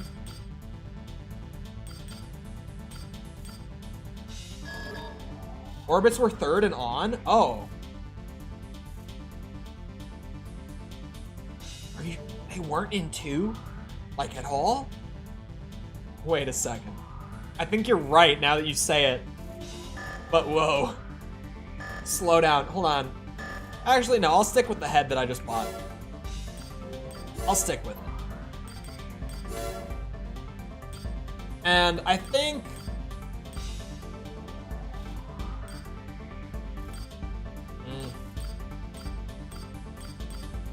kind of want to go with this one. But at the same time, it's like, I know that I'm doing a heavyweight reverse joint.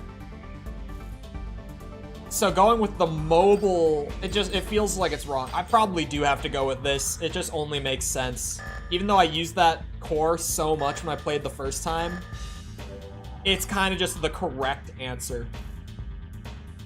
It means I'm getting stronger. Second gen has back orbits, but not core. Oh, that's why I thought... Okay, thank you. I was like, I swear, I thought orbits were in Gen 2. Emerald is Earth's largest corporation, but it's a step behind Zeomatrix as far as expansion into Mars is concerned. Of course, Emerald isn't satisfied with this situation, and they're gradually strengthening their power base on Mars through drastic measures. An aggressive attitude is what has made Emerald #1 on Earth. Their greed and ruthlessness is a prime example of corporations as a whole. We will contact you again. That one threw me for a loop. Saw your review for a little bit. Hold on, let me... Chat, give me a second. I'm gonna reply to this guy midstream.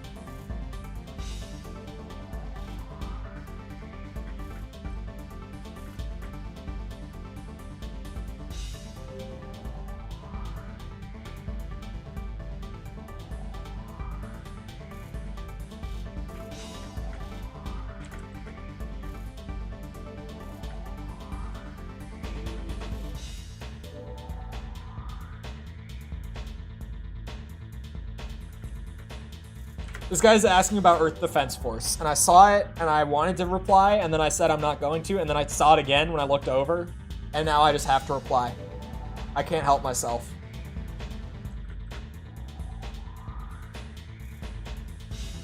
All that I know about Earth Defense Force is that I've seen a friend of mine stream it once for like 3 hours,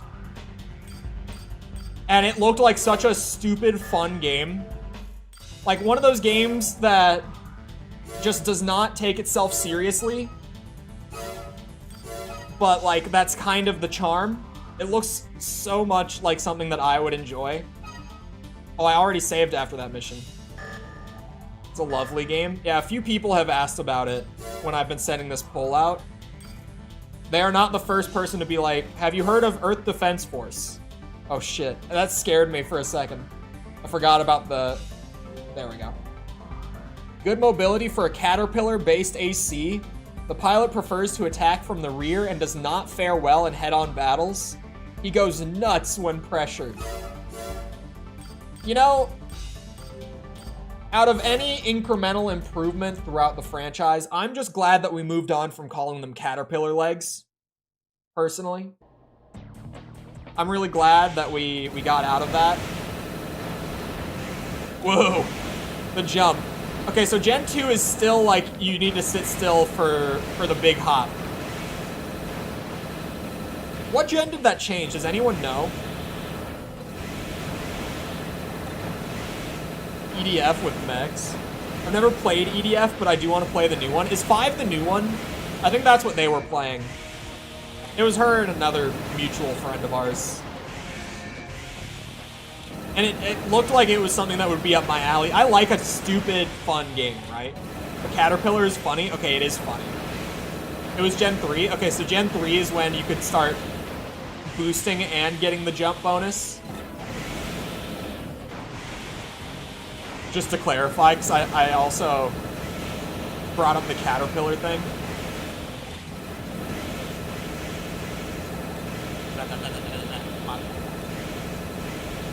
I would love to change up my gun too, but I forgot how tight the economy is in AC2. Nothing beats the wheelchair. Oh, you still had to do it in Gen 3. Okay. So, Nexus, then? Completely forgot they used to call tank legs Caterpillars. Yeah, I noticed it again in Master of... yeah, it was in Gen 1. In Master of Arena was where I noticed it, but... I noticed it in Gen 1, and I was just like, oh yeah, Caterpillar legs. All of Gen 3? Damn. And then they weren't in 4, were they? Correct me if I'm wrong. I don't think...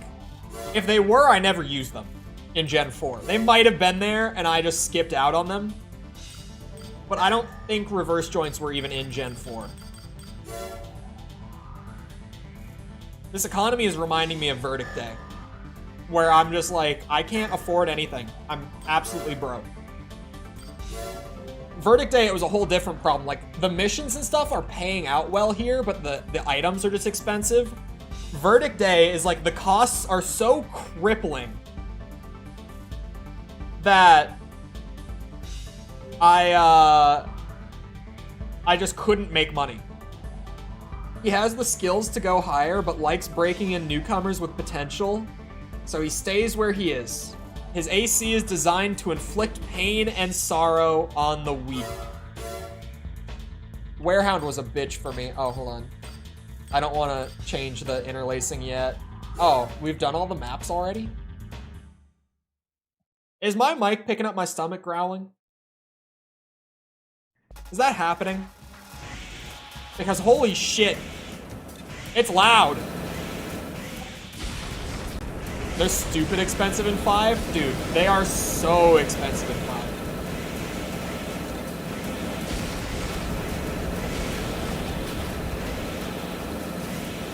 5. Okay, I might have just been bad at the game still when I was playing AC2 for the first time. Oh wait, no, he's out damaging me. Never mind. I was like, I mean, so far so good, but then I looked at the numbers.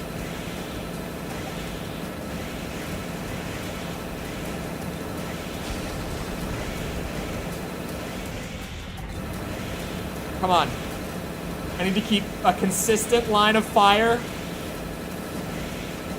Come on.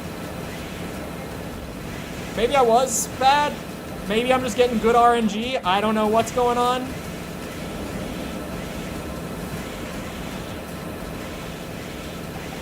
I might have still just been getting used to the controls. It's entirely possible. Because Warehound, this guy took me a good bit.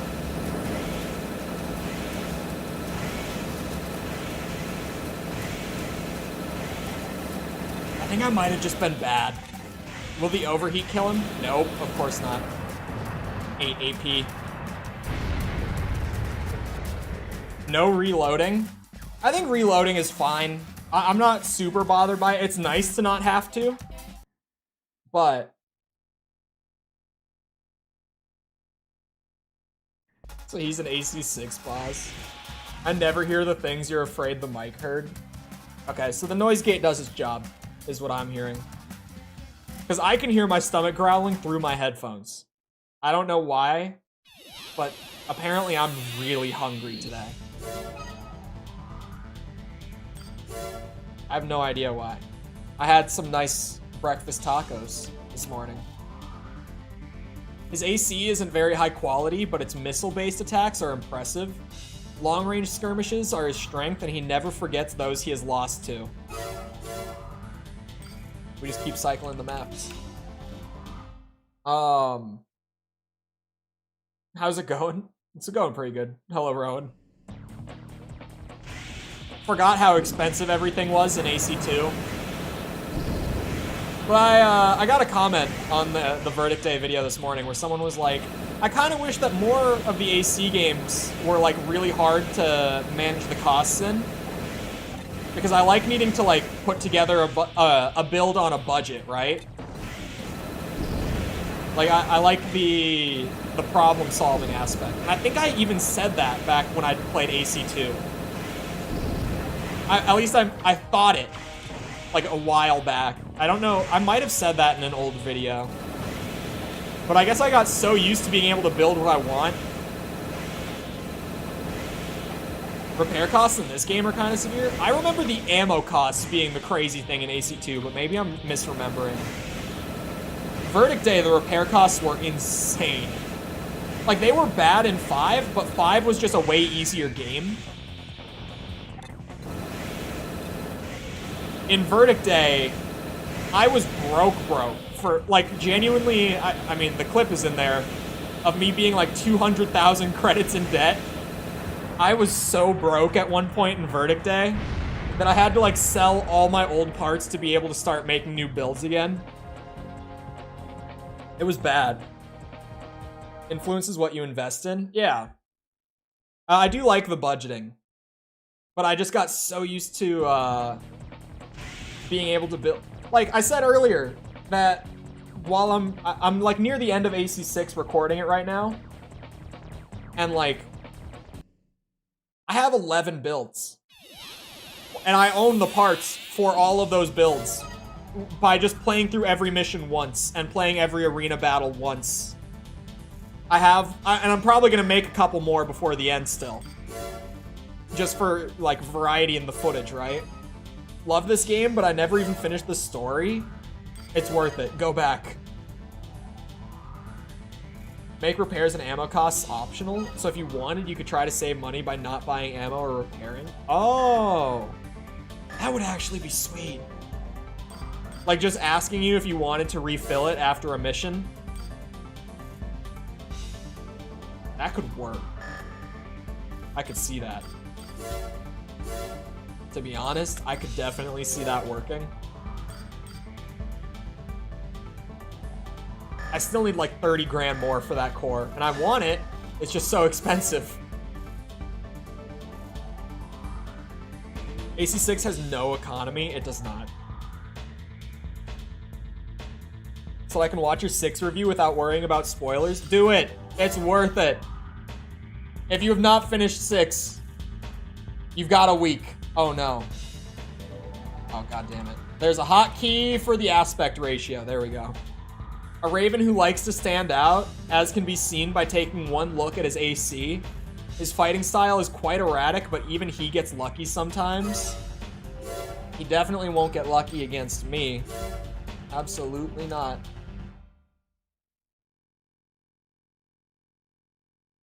It had changed so much stuff.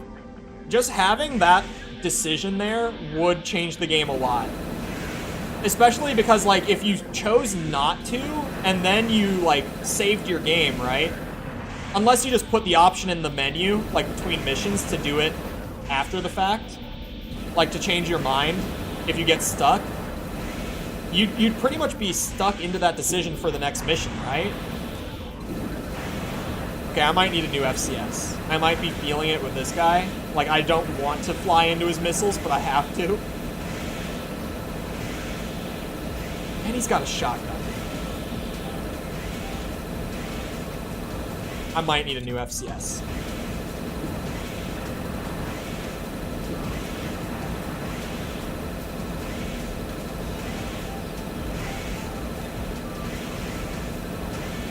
Come on, machine gun, do your thing.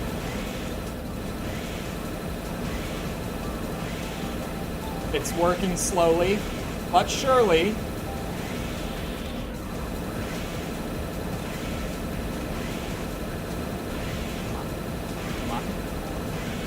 You can do it.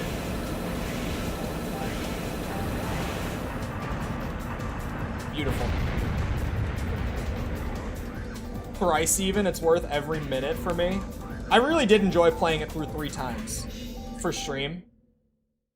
Because it's like, it's one of those games that,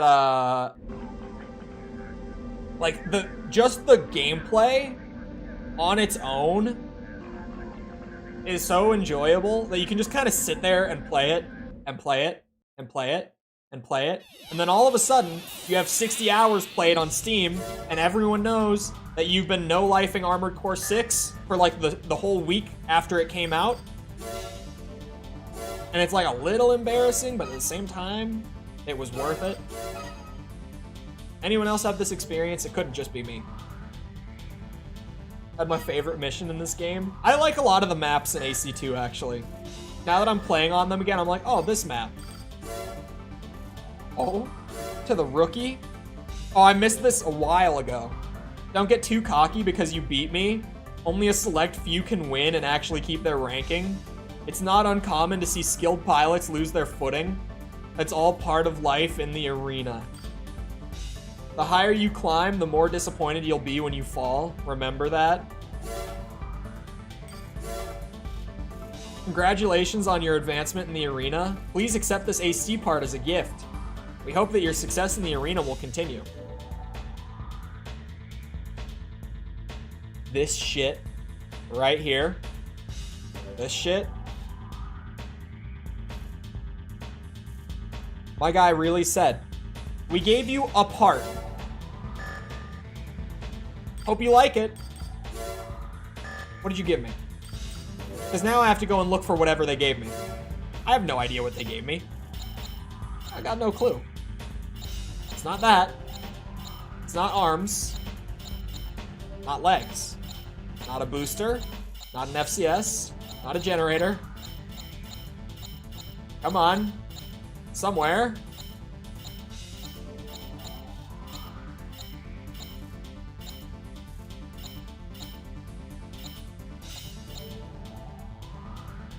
Did they give me an optional part?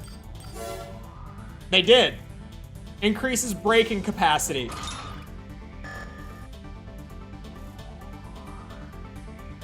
Feels like old AC games have a lot more pilots. It's true. I think Project Phantasma's ladder is 50. And this game is 50. I don't remember how many AC3 had. AC3 felt like it had a lot. My friends making fun of me for playing like 50 hours of 6 when it came out, and then I slowly started seeing them all buy it and complete 3 playthroughs. It's one of those games. Like, the RE4 remake earlier this year was one for me, where I was doing videos about RE4, so I was grinding the shit out of it for, like, info and stuff. But, like, I played, like, how many hours do I have on Steam? Give me a second. Let me check my RE4 remake hours real quick.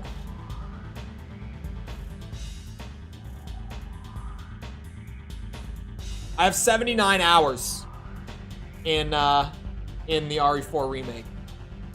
And to be fair, 8 of those are when the DLC came out. So I played like 70 hours of RE4 as well this year. Because it came out and I was just like, oh my god, he balls. Yeah, I forget that new people do not know about my Steam account. Balls is a long-running meme. I made it my name on Steam once, and everyone thought it was funny, so I've just left it like that for like a year now. Anyway, an AC engineer who joins the arena to conduct research. He claims his AC and tactics are based on logical calculations. His performance, however, doesn't reflect this. Damn. Balls has also become a meme in, like, the live stream chats of, like, friends of mine. Because whenever I'll go on someone else's stream, my name in-game will be Balls. So it kind of is, like, a joke even just outside of my own channel at this point. It's the dumbest thing to catch on for me.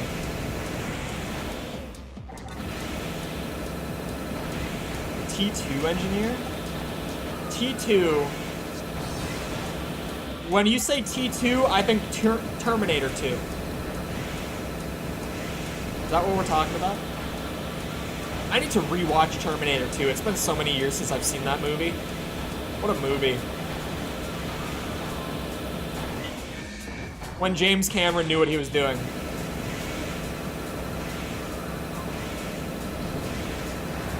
Actually, I don't know if he ever did know what he was doing.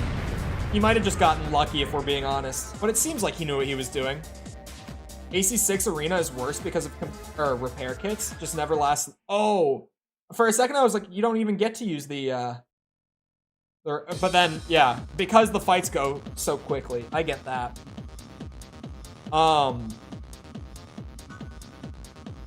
That's interesting. I never even considered that was part of why AC6's Arena might be too easy. But now I'm thinking. And it's interesting. The TF2 engineer, he's here to solve practical problems. I don't know my TF2 memes.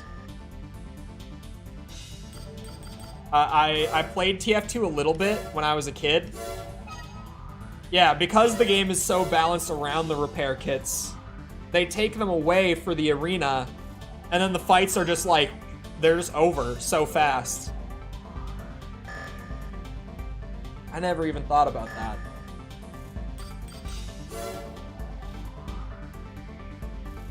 that. 60,000 is still not enough. Looking back, it wasn't quite as satisfying. Yeah, the AC6 Arena left a lot to be desired for me as well, because, you know, the meme of me being the arena guy is very real. The arena is just my favorite part of every AC game that has it, pretty much, aside from, like, Nexus, which in that case, I'm just like, what the fuck happened here? We request that you attack the Zeomatrix transport vehicle. Is this the Zeomatrix guy doing the LCC stuff too? Why is he... The target is a lightly armed transport vehicle. According to our report, they'll be traveling on the T20 highway. This route is different from the one normally used. The vehicle is probably transporting information on a newly developed technology. Capture the cargo and bring it to us. If this is not possible, destroy them both. The transport's destruction is the minimum requirement for this mission. That is all. Hold on. Hold on. H-Tech had one dude voicing the briefings. He just tried to do different accents, but then sometimes he gets them mixed up and randomly does the Zeo Matrix one as the LLC guy. Or LCC. Sorry, how did I even get that one mixed up? Hold on. I'm looking for whatever's got the most oomph behind it. It's that one. Oh. You know what I can do? I can sell my old boosters. Oh, I couldn't even afford it. Could I? I'm gonna need some speed for this one. I wouldn't be able to afford it. Oh, I could sell my old rifle too. Man, we're roughing it out here. But we'll make it work.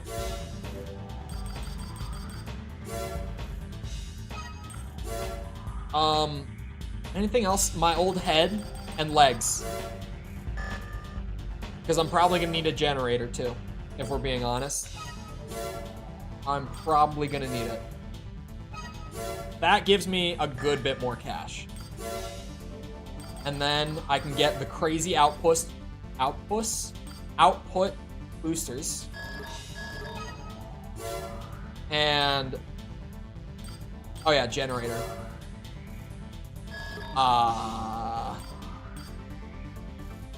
That's the one. That's just the one. Hold on. Okay, I equipped the booster. Get the new generator in. Yeah, it's got better max capacity, energy output, and a smaller red zone. You can sell stuff without unequipping them. Bro, the quality of life used to be better. Because sometimes I mean to sell something that I have equipped and I know what I'm doing. Like, I get why they don't let you do it. But you could also just, like, give a warning and be like, are you sure? Because you have this equipped right now. And then it would be fine. That was, I think it was Armored Core 3 that started not allowing you to do that, right? I think that was actually one of the reasons I complained about the menus in AC3 being worse. Leaving the area of operations. One of these voice actors is the main character in Deadly Premonition. Wait, actually? Main system. Have room temperature IQ. It's not even that. Raven, move out. It is genuinely just that, like, 90% of people who consume video games are the guys who are like, oh, I'll play for like an hour a week on a Saturday night while I sip a beer. Like, that is like the vast majority of consumers in the games industry. Like, us who hang out and talk about games on YouTube, we're like 10% of the total market, if even. Like, we're a very small portion of it.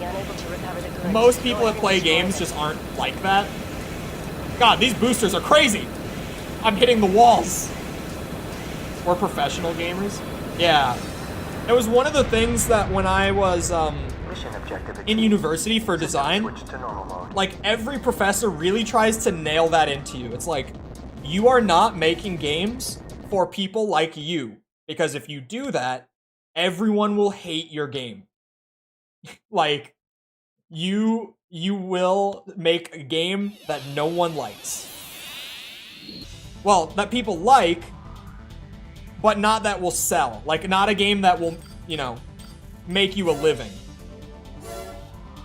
Like, you can always develop games that have stuff that will appeal to people like you, of course.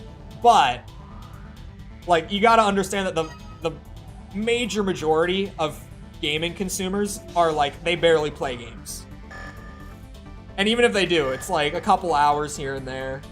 I thought 18-year-olds with no responsibilities and play a shitload were like half the demographic. It's true if you're like COD or Apex or Fortnite or something like that. That can be the case. But still, most of the time, not even that. I make them for me. I'm not planning on making money. Yeah, when you're going into it like as a career, all the guys who have been doing it for a long time are like, you need to make games that are easy for like people who barely play games to play. Casual, regular gamer. It has been confirmed that the item Zeo Matrix was transporting was a disorder unit. It is thought to be a previously unknown type. Where and how is Zeo Matrix capturing disorders, and why are they transporting them? Something is going on. We'll let you know if we find out anything new.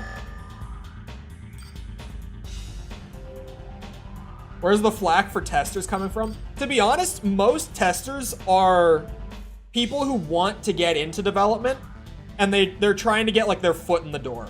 That's a really large portion of people who are doing QA testing and UX testing and stuff like that. New AC parts have been added to our line. Ooh. These new products are the realization of our philosophy. More power to more people. Please see the shop for details. We emphasize that weapons are nothing more than weapons. There's no need for fancy features, unbalanced power, or flashy designs. As long as they perform their task, that's enough. Good weapons are weapons that can be used by many people. People who just can't play games then? What? No, it's like people trying to get into dev. Normally testers are very, very hardcore gamers. Like all of the testers that we had when I was working were people who are like just trying to get some stuff on their resume so that they can like get into the industry properly. Because it is like, it's something that you don't really need credentials for. It's like if you can pick up a controller and you've played a game before, you can be a game tester. Good games are games that can be played by many people. Yes. I've said it before, but like stuff like that is why I was so hard on the control scheme in the old games. Because it's like, I could not recommend the old gen games to really, if we're being honest, just about anyone. Like outside of like the most hardcore gamers, right? Like, I really can't recommend old gen AC to most people. Just because the controls will be such a barrier that they will bounce in like less than 30 minutes. Controls aren't about how they play once you've invested like 50 hours into them. Controls are about like the skill floor, not the skill ceiling, right? Like how easy is it for you to like pick up the game and do the stuff the game wants you to do? Like that's what makes a good or a bad control scheme. Not the ceiling, the floor. What I learned was to focus on a few things hardcore players wanted, but make it easy to pick up for new players. Yeah. Which is why I think AC6 is, like, amazing at that. I know a lot of people feel like AC6 dumbed stuff down that didn't need to be. But when you look at it as, like, we're trying to get people interested in Armored Core, it's designed perfectly for that, and it worked. Like, look at the sales, right? It sold like 1.5 million in its first week, which isn't like anything shattering the industry. But compare that to any previous Armored Core game. It blew them all out of the water, right? And I don't think it's just because of Souls, because like people enjoyed the game too. Like it landed well, which never really happened for AC outside of like certain circles before. Percentage of people who got an ending in 6 is really high. Yeah. Like a lot of people actually played 6 and like really enjoyed it. And I mean, even just bought it in the first place, right? That's normally the biggest barrier. A lot of early games, like the first AC games, were held back by a poor design philosophy. No. But I think that the reason the games, well, actually, yeah. Yeah. I wouldn't say that they're held back by poor philosophy in terms of, like the game is bad. what was about to leave my mouth was I was gonna say, but I think the industry then was nowhere near as big as it is now. And so, like, yeah, actually. Because the industry definitely grew once, 6 is a short game. It took me 20 hours. Like, just one front-to-back run. Like, my first playthrough. My playthrough right now is not taking me that long, but, like, it's because I'm not dying. It's because I'm not spending as long, like, looking at numbers, trying to figure out my builds. My first run of 6 was, like, a good 20 hours. Short game? 20 hours is not short. The average single-player game is 8 to 10. 20 hours is a pretty sizable game, especially a game that encourages 3 full playthroughs, right? Verdict answer. Where they add in more part variety and bring back proper tuning. And it'll probably, I mean, as the expansions normally are, be more difficult. So I need... Actually, hold on. Where... How much does my core sell for? 62? Goodbye, old core. I think I just cycled back to sell by accident. Hello, heavy core. Where is it? This one. Beautiful. Still very young. I mean, I say it all the time. Like, the home console industry, as we understand it now, is like 40 years old. Not even. It's 38 years old. Or sorry, 39. 39 now. It's 39 years old. The home console industry, in a modern sense, was born in 84.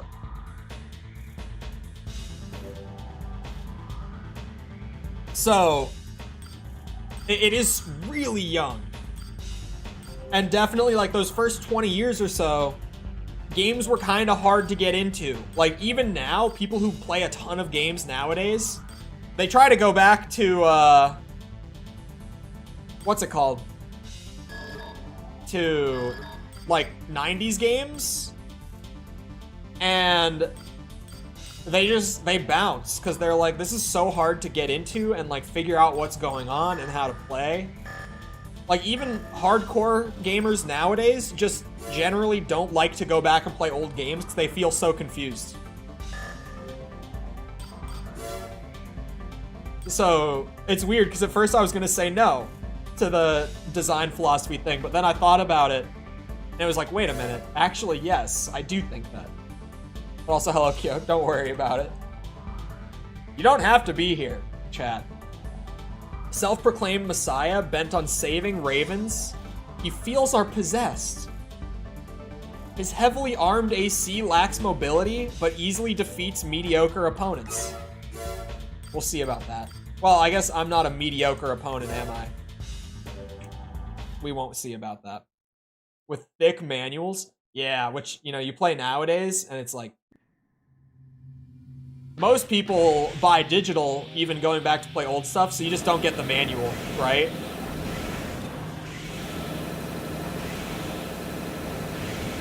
And even when I was a kid, I did not read those manuals.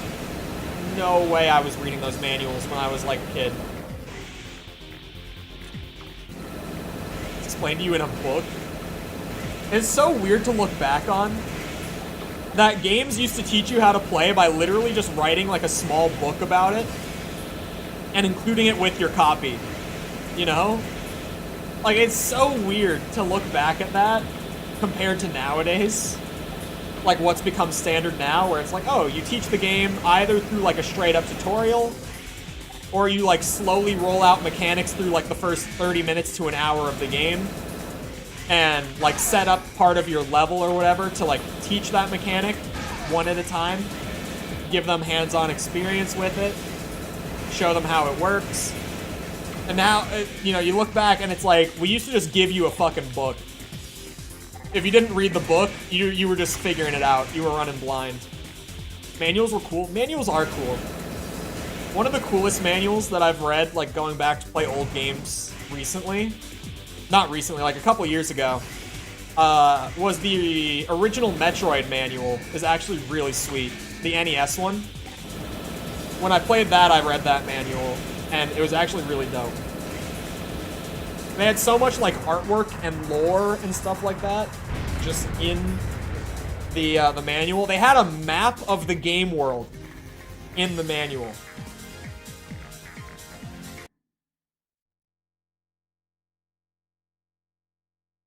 I read KOTOR manual front to back. KOTOR had a really cool one. I have my disc for that somewhere.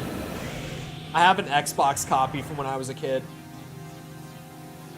I think it'd hurt my disposition of those games. Give it to me raw. Well, I mean, even modern Souls, they do have like a tutorial, but it doesn't feel too hand-holdy, right? Like, it's so minimal in terms of being a tutorial. I feel like the new Souls games get it pretty right, where they aren't like spending a whole 10 to 20 minutes teaching you it, but they just let you play the game, and here and there there's like a note on the ground, and it's just like, press this button to do this. And then you can do it, or you don't have to. I'm sure a lot of people just run past the notes the first time anyway, if we're being honest.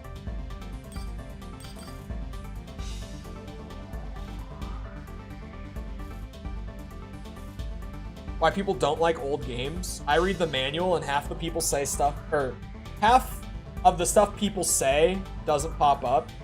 But yeah, I mean, a lot of people just going back. I'm afraid I'll have to unsubscribe until you 100%. It's not happening. Dude, the amount of copyright issues on yesterday's stream, mind-blowing. I didn't think Lego Batman would be such a copyright nightmare. Armored Core 6 giving you the tutorials after the first boss was funny. I didn't even think about that. They do teach a lot of the mechanics after the intro boss, don't they? Youngest of two brothers famous in the arena. Having been compared to his older brother all his life, he's become extremely competitive. He hates his older brother. Damn. I mean, you could just like work on it, you know, get better. If it upsets you that much. Skill issue and all that. This machine gun is so good that I'm gonna have a hard time unequipping it. Like, it doesn't do anything insane, but it's a machine gun with some solid heat damage and 1,000 rounds.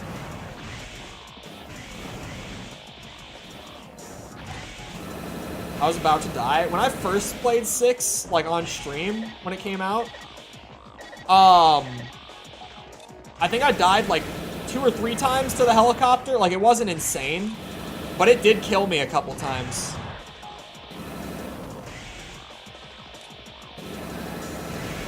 Why are you running all over the place?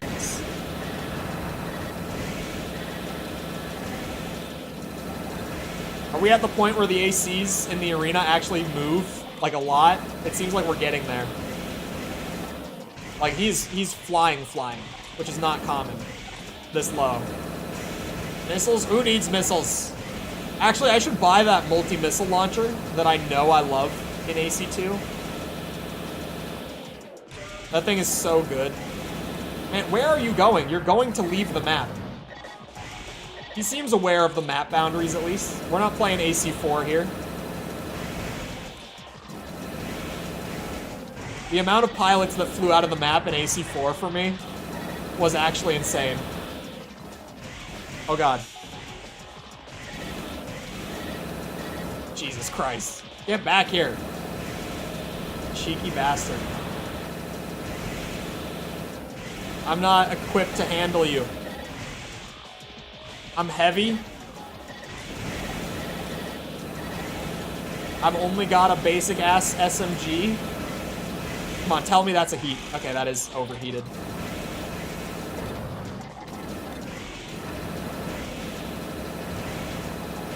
I have small missiles, but they're terrible.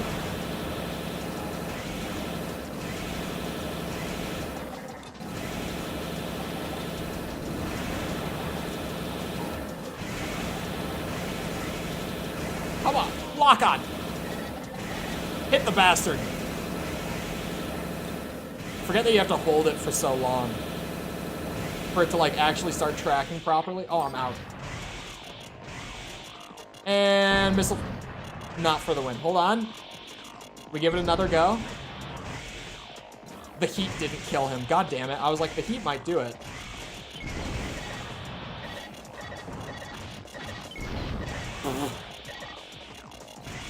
Dodge this.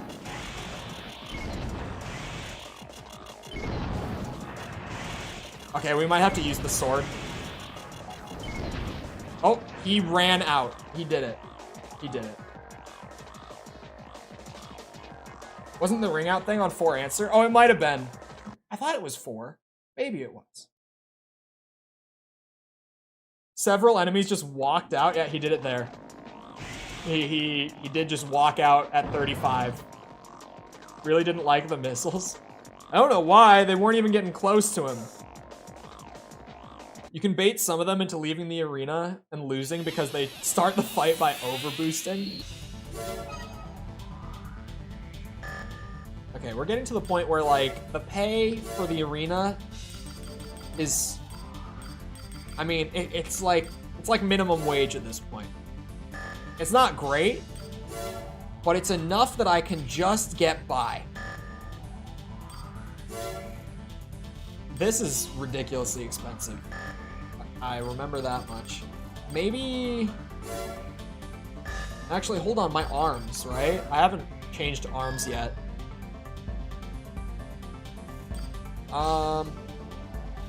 Really? I guess I just go for, like, recoil control and, like, AP and stuff, right? Wow. These are the arms. I need, like, 10k more. But those are the arms. I found them. Flip burgers and get parts. Yep. Oh, I forget every time. A salesman who joined the arena in order to hawk his wares. He hopes to drum up sales by putting his very best parts on display for potential customers. The AC2 bios are just the best ones. They never did better than this. Is everything a metaphor for capitalism? Pretty much, honestly. You're not far off. He has the FCS disabling shit. Working hard out here. We're just trying to get some money, man. I need these parts. It's rough out here.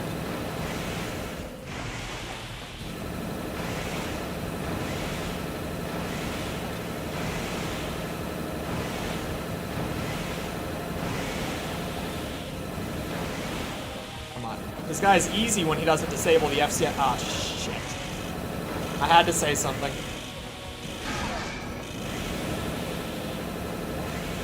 I just had to open my mouth. Yeah, this machine gun does it. This machine gun definitely does it. AC4 was the one you discovered the arena late? Oh, that's right. 4 answer was where they flew out. I think that is right. Hover legs suck except in Gen 3, where you can drown. I mean... Yeah. Yeah. I like hovers as like a novelty leg. I feel bad trashing them. But kind of. Oh wait, didn't I need like 56 and I have 55? It was the last one before I needed 57, of course. Of course I needed 57. All right, funnel.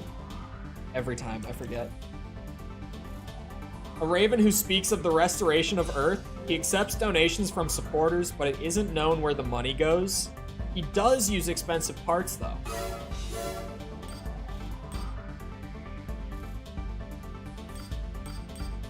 Oh wait, did I not finish my thought when I said I gotta say Gen 2? I was gonna say they have the best arena bios.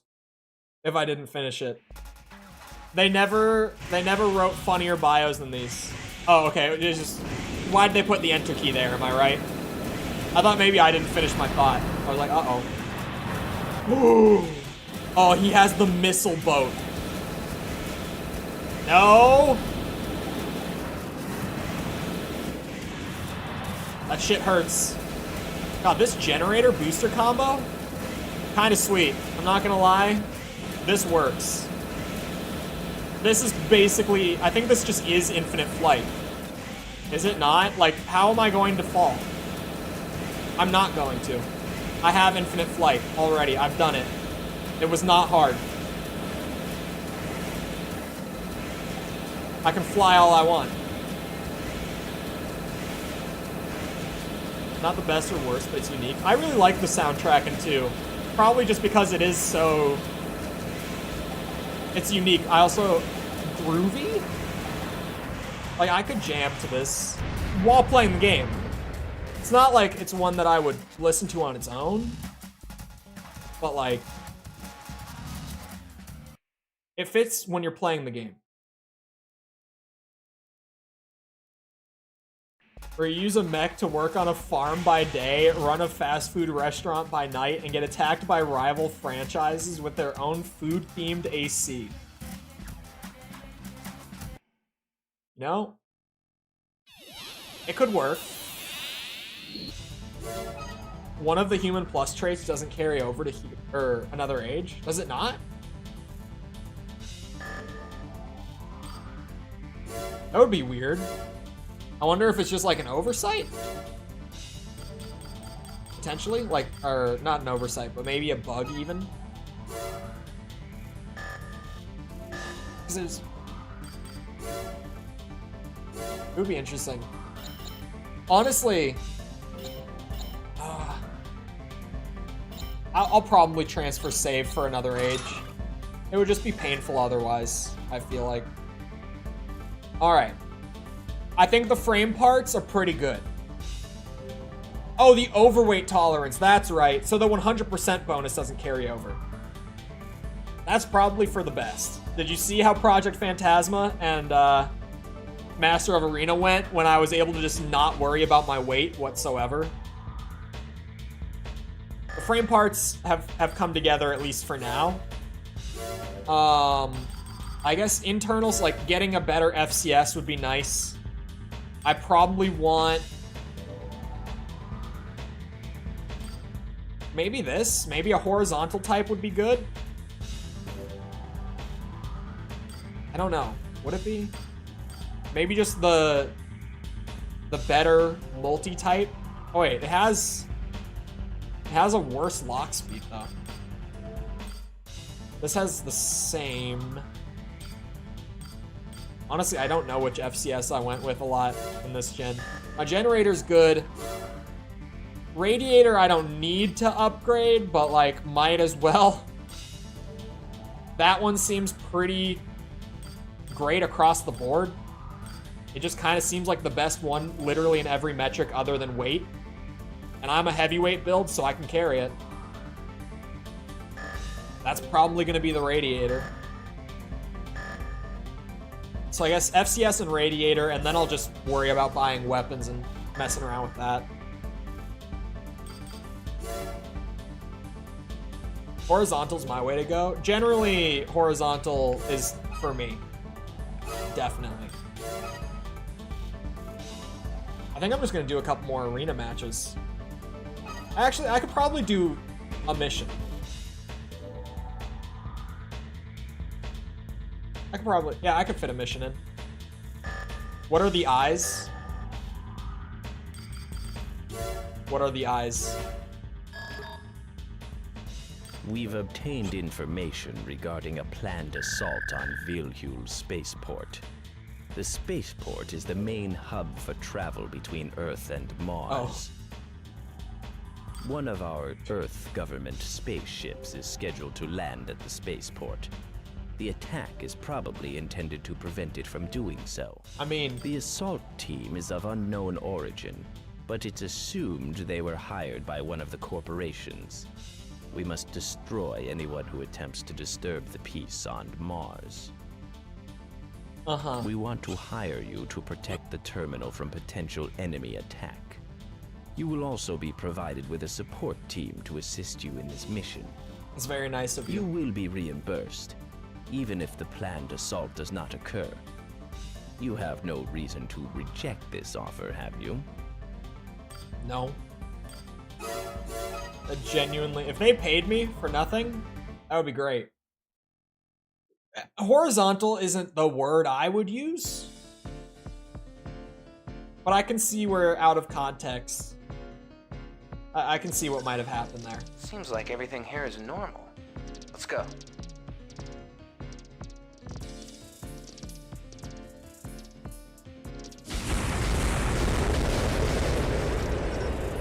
I was waiting for that. Oh! This game has the I see your line. Oh, I can't wait for that again. Main system. I cannot wait. Combat mode. The garrison secured a supply vehicle for us. As usual. I do basically have infinite flight with this setup. I don't think it's literally infinite. Well, actually, it seems like it might be. I just kind of have to use it well. Love that line. It's one of the funniest lines. I am so happy remembering that that's in this game. Okay, can we get something to connect here?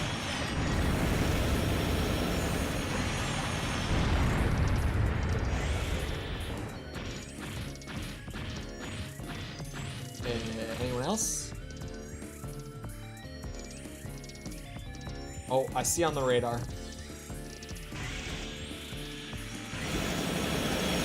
Can one of them just blow the other up? I love AI in games. And I left. Avoiding mission. Son of a bitch. I'm gonna say, I'm surprised it took that long. I really am genuinely surprised that it took me that long to do that. Don't mind me, I'm just gonna, you know,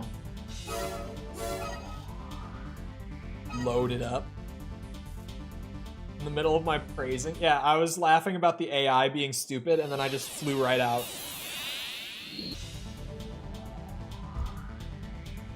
Anyway, I don't really have time for another mission. I've got 2 minutes. So I'll invest an extra 2 minutes into getting back to work on the AC6 video. So I hope you guys enjoyed. If you did enjoy, and you haven't done so already, if you're new, by chance, feel free to sub, come back another time. Trying to think of what else I should be plugging today. Like the stream. I got it. Anyway, the playlist is up top. If there are any videos that you're not caught up on by chance, feel free to check that out. It's up there. Your next series. Giving it until pretty much like the day that I finish the 6 video for deciding on the next series. I don't know about that, but we're doing another one soon. Also, I'll plug the Patreon and the memberships. If you start at even just the lowest, like $1 tier, you get like updates behind the scenes, stuff like that. At the $5 tiers and above, you start getting the juicy shit, the good stuff, where like you get videos early. I normally finish them on like Friday or Saturday, and then they go public on Monday. Monday is the public schedule, but normally they're done a few days before that, 2 or 3 days before. So members and patrons of the contributor tiers or above, they get those early. The tiers and the benefits and all that are the same, whether you do it through YouTube or Patreon. It's kind of just a preference thing for most people. Patreon does pay me better though, for the record. Sorry, but yeah, if you want to go one way or the other, it's there. Only downside is that on YouTube you get like the badges and the emotes and stuff for live stream chats and comment sections. I forget that it's in the comments too, because no one uses the emotes in there, but you get them for both. Patreon, obviously, I can't do that because it's just through YouTube's system that you get the badges and stuff. But it's generally the same benefits across both of them. Anyway, that was a good plug. Other than that, if you're looking for stuff outside of YouTube to engage with the community, feel free to check out the links in the description below. Things like Twitter, Discord server, TikTok, it's all down there. Jess also threw all the links in the description. Or sorry, not the description, the live stream chat. If you're here live, they're all right there. Other than that, though, once again, I hope you guys enjoyed. I hope to see you always back here next time. I hope you all have a great rest of your day. Thank you for coming to the stream, and goodbye.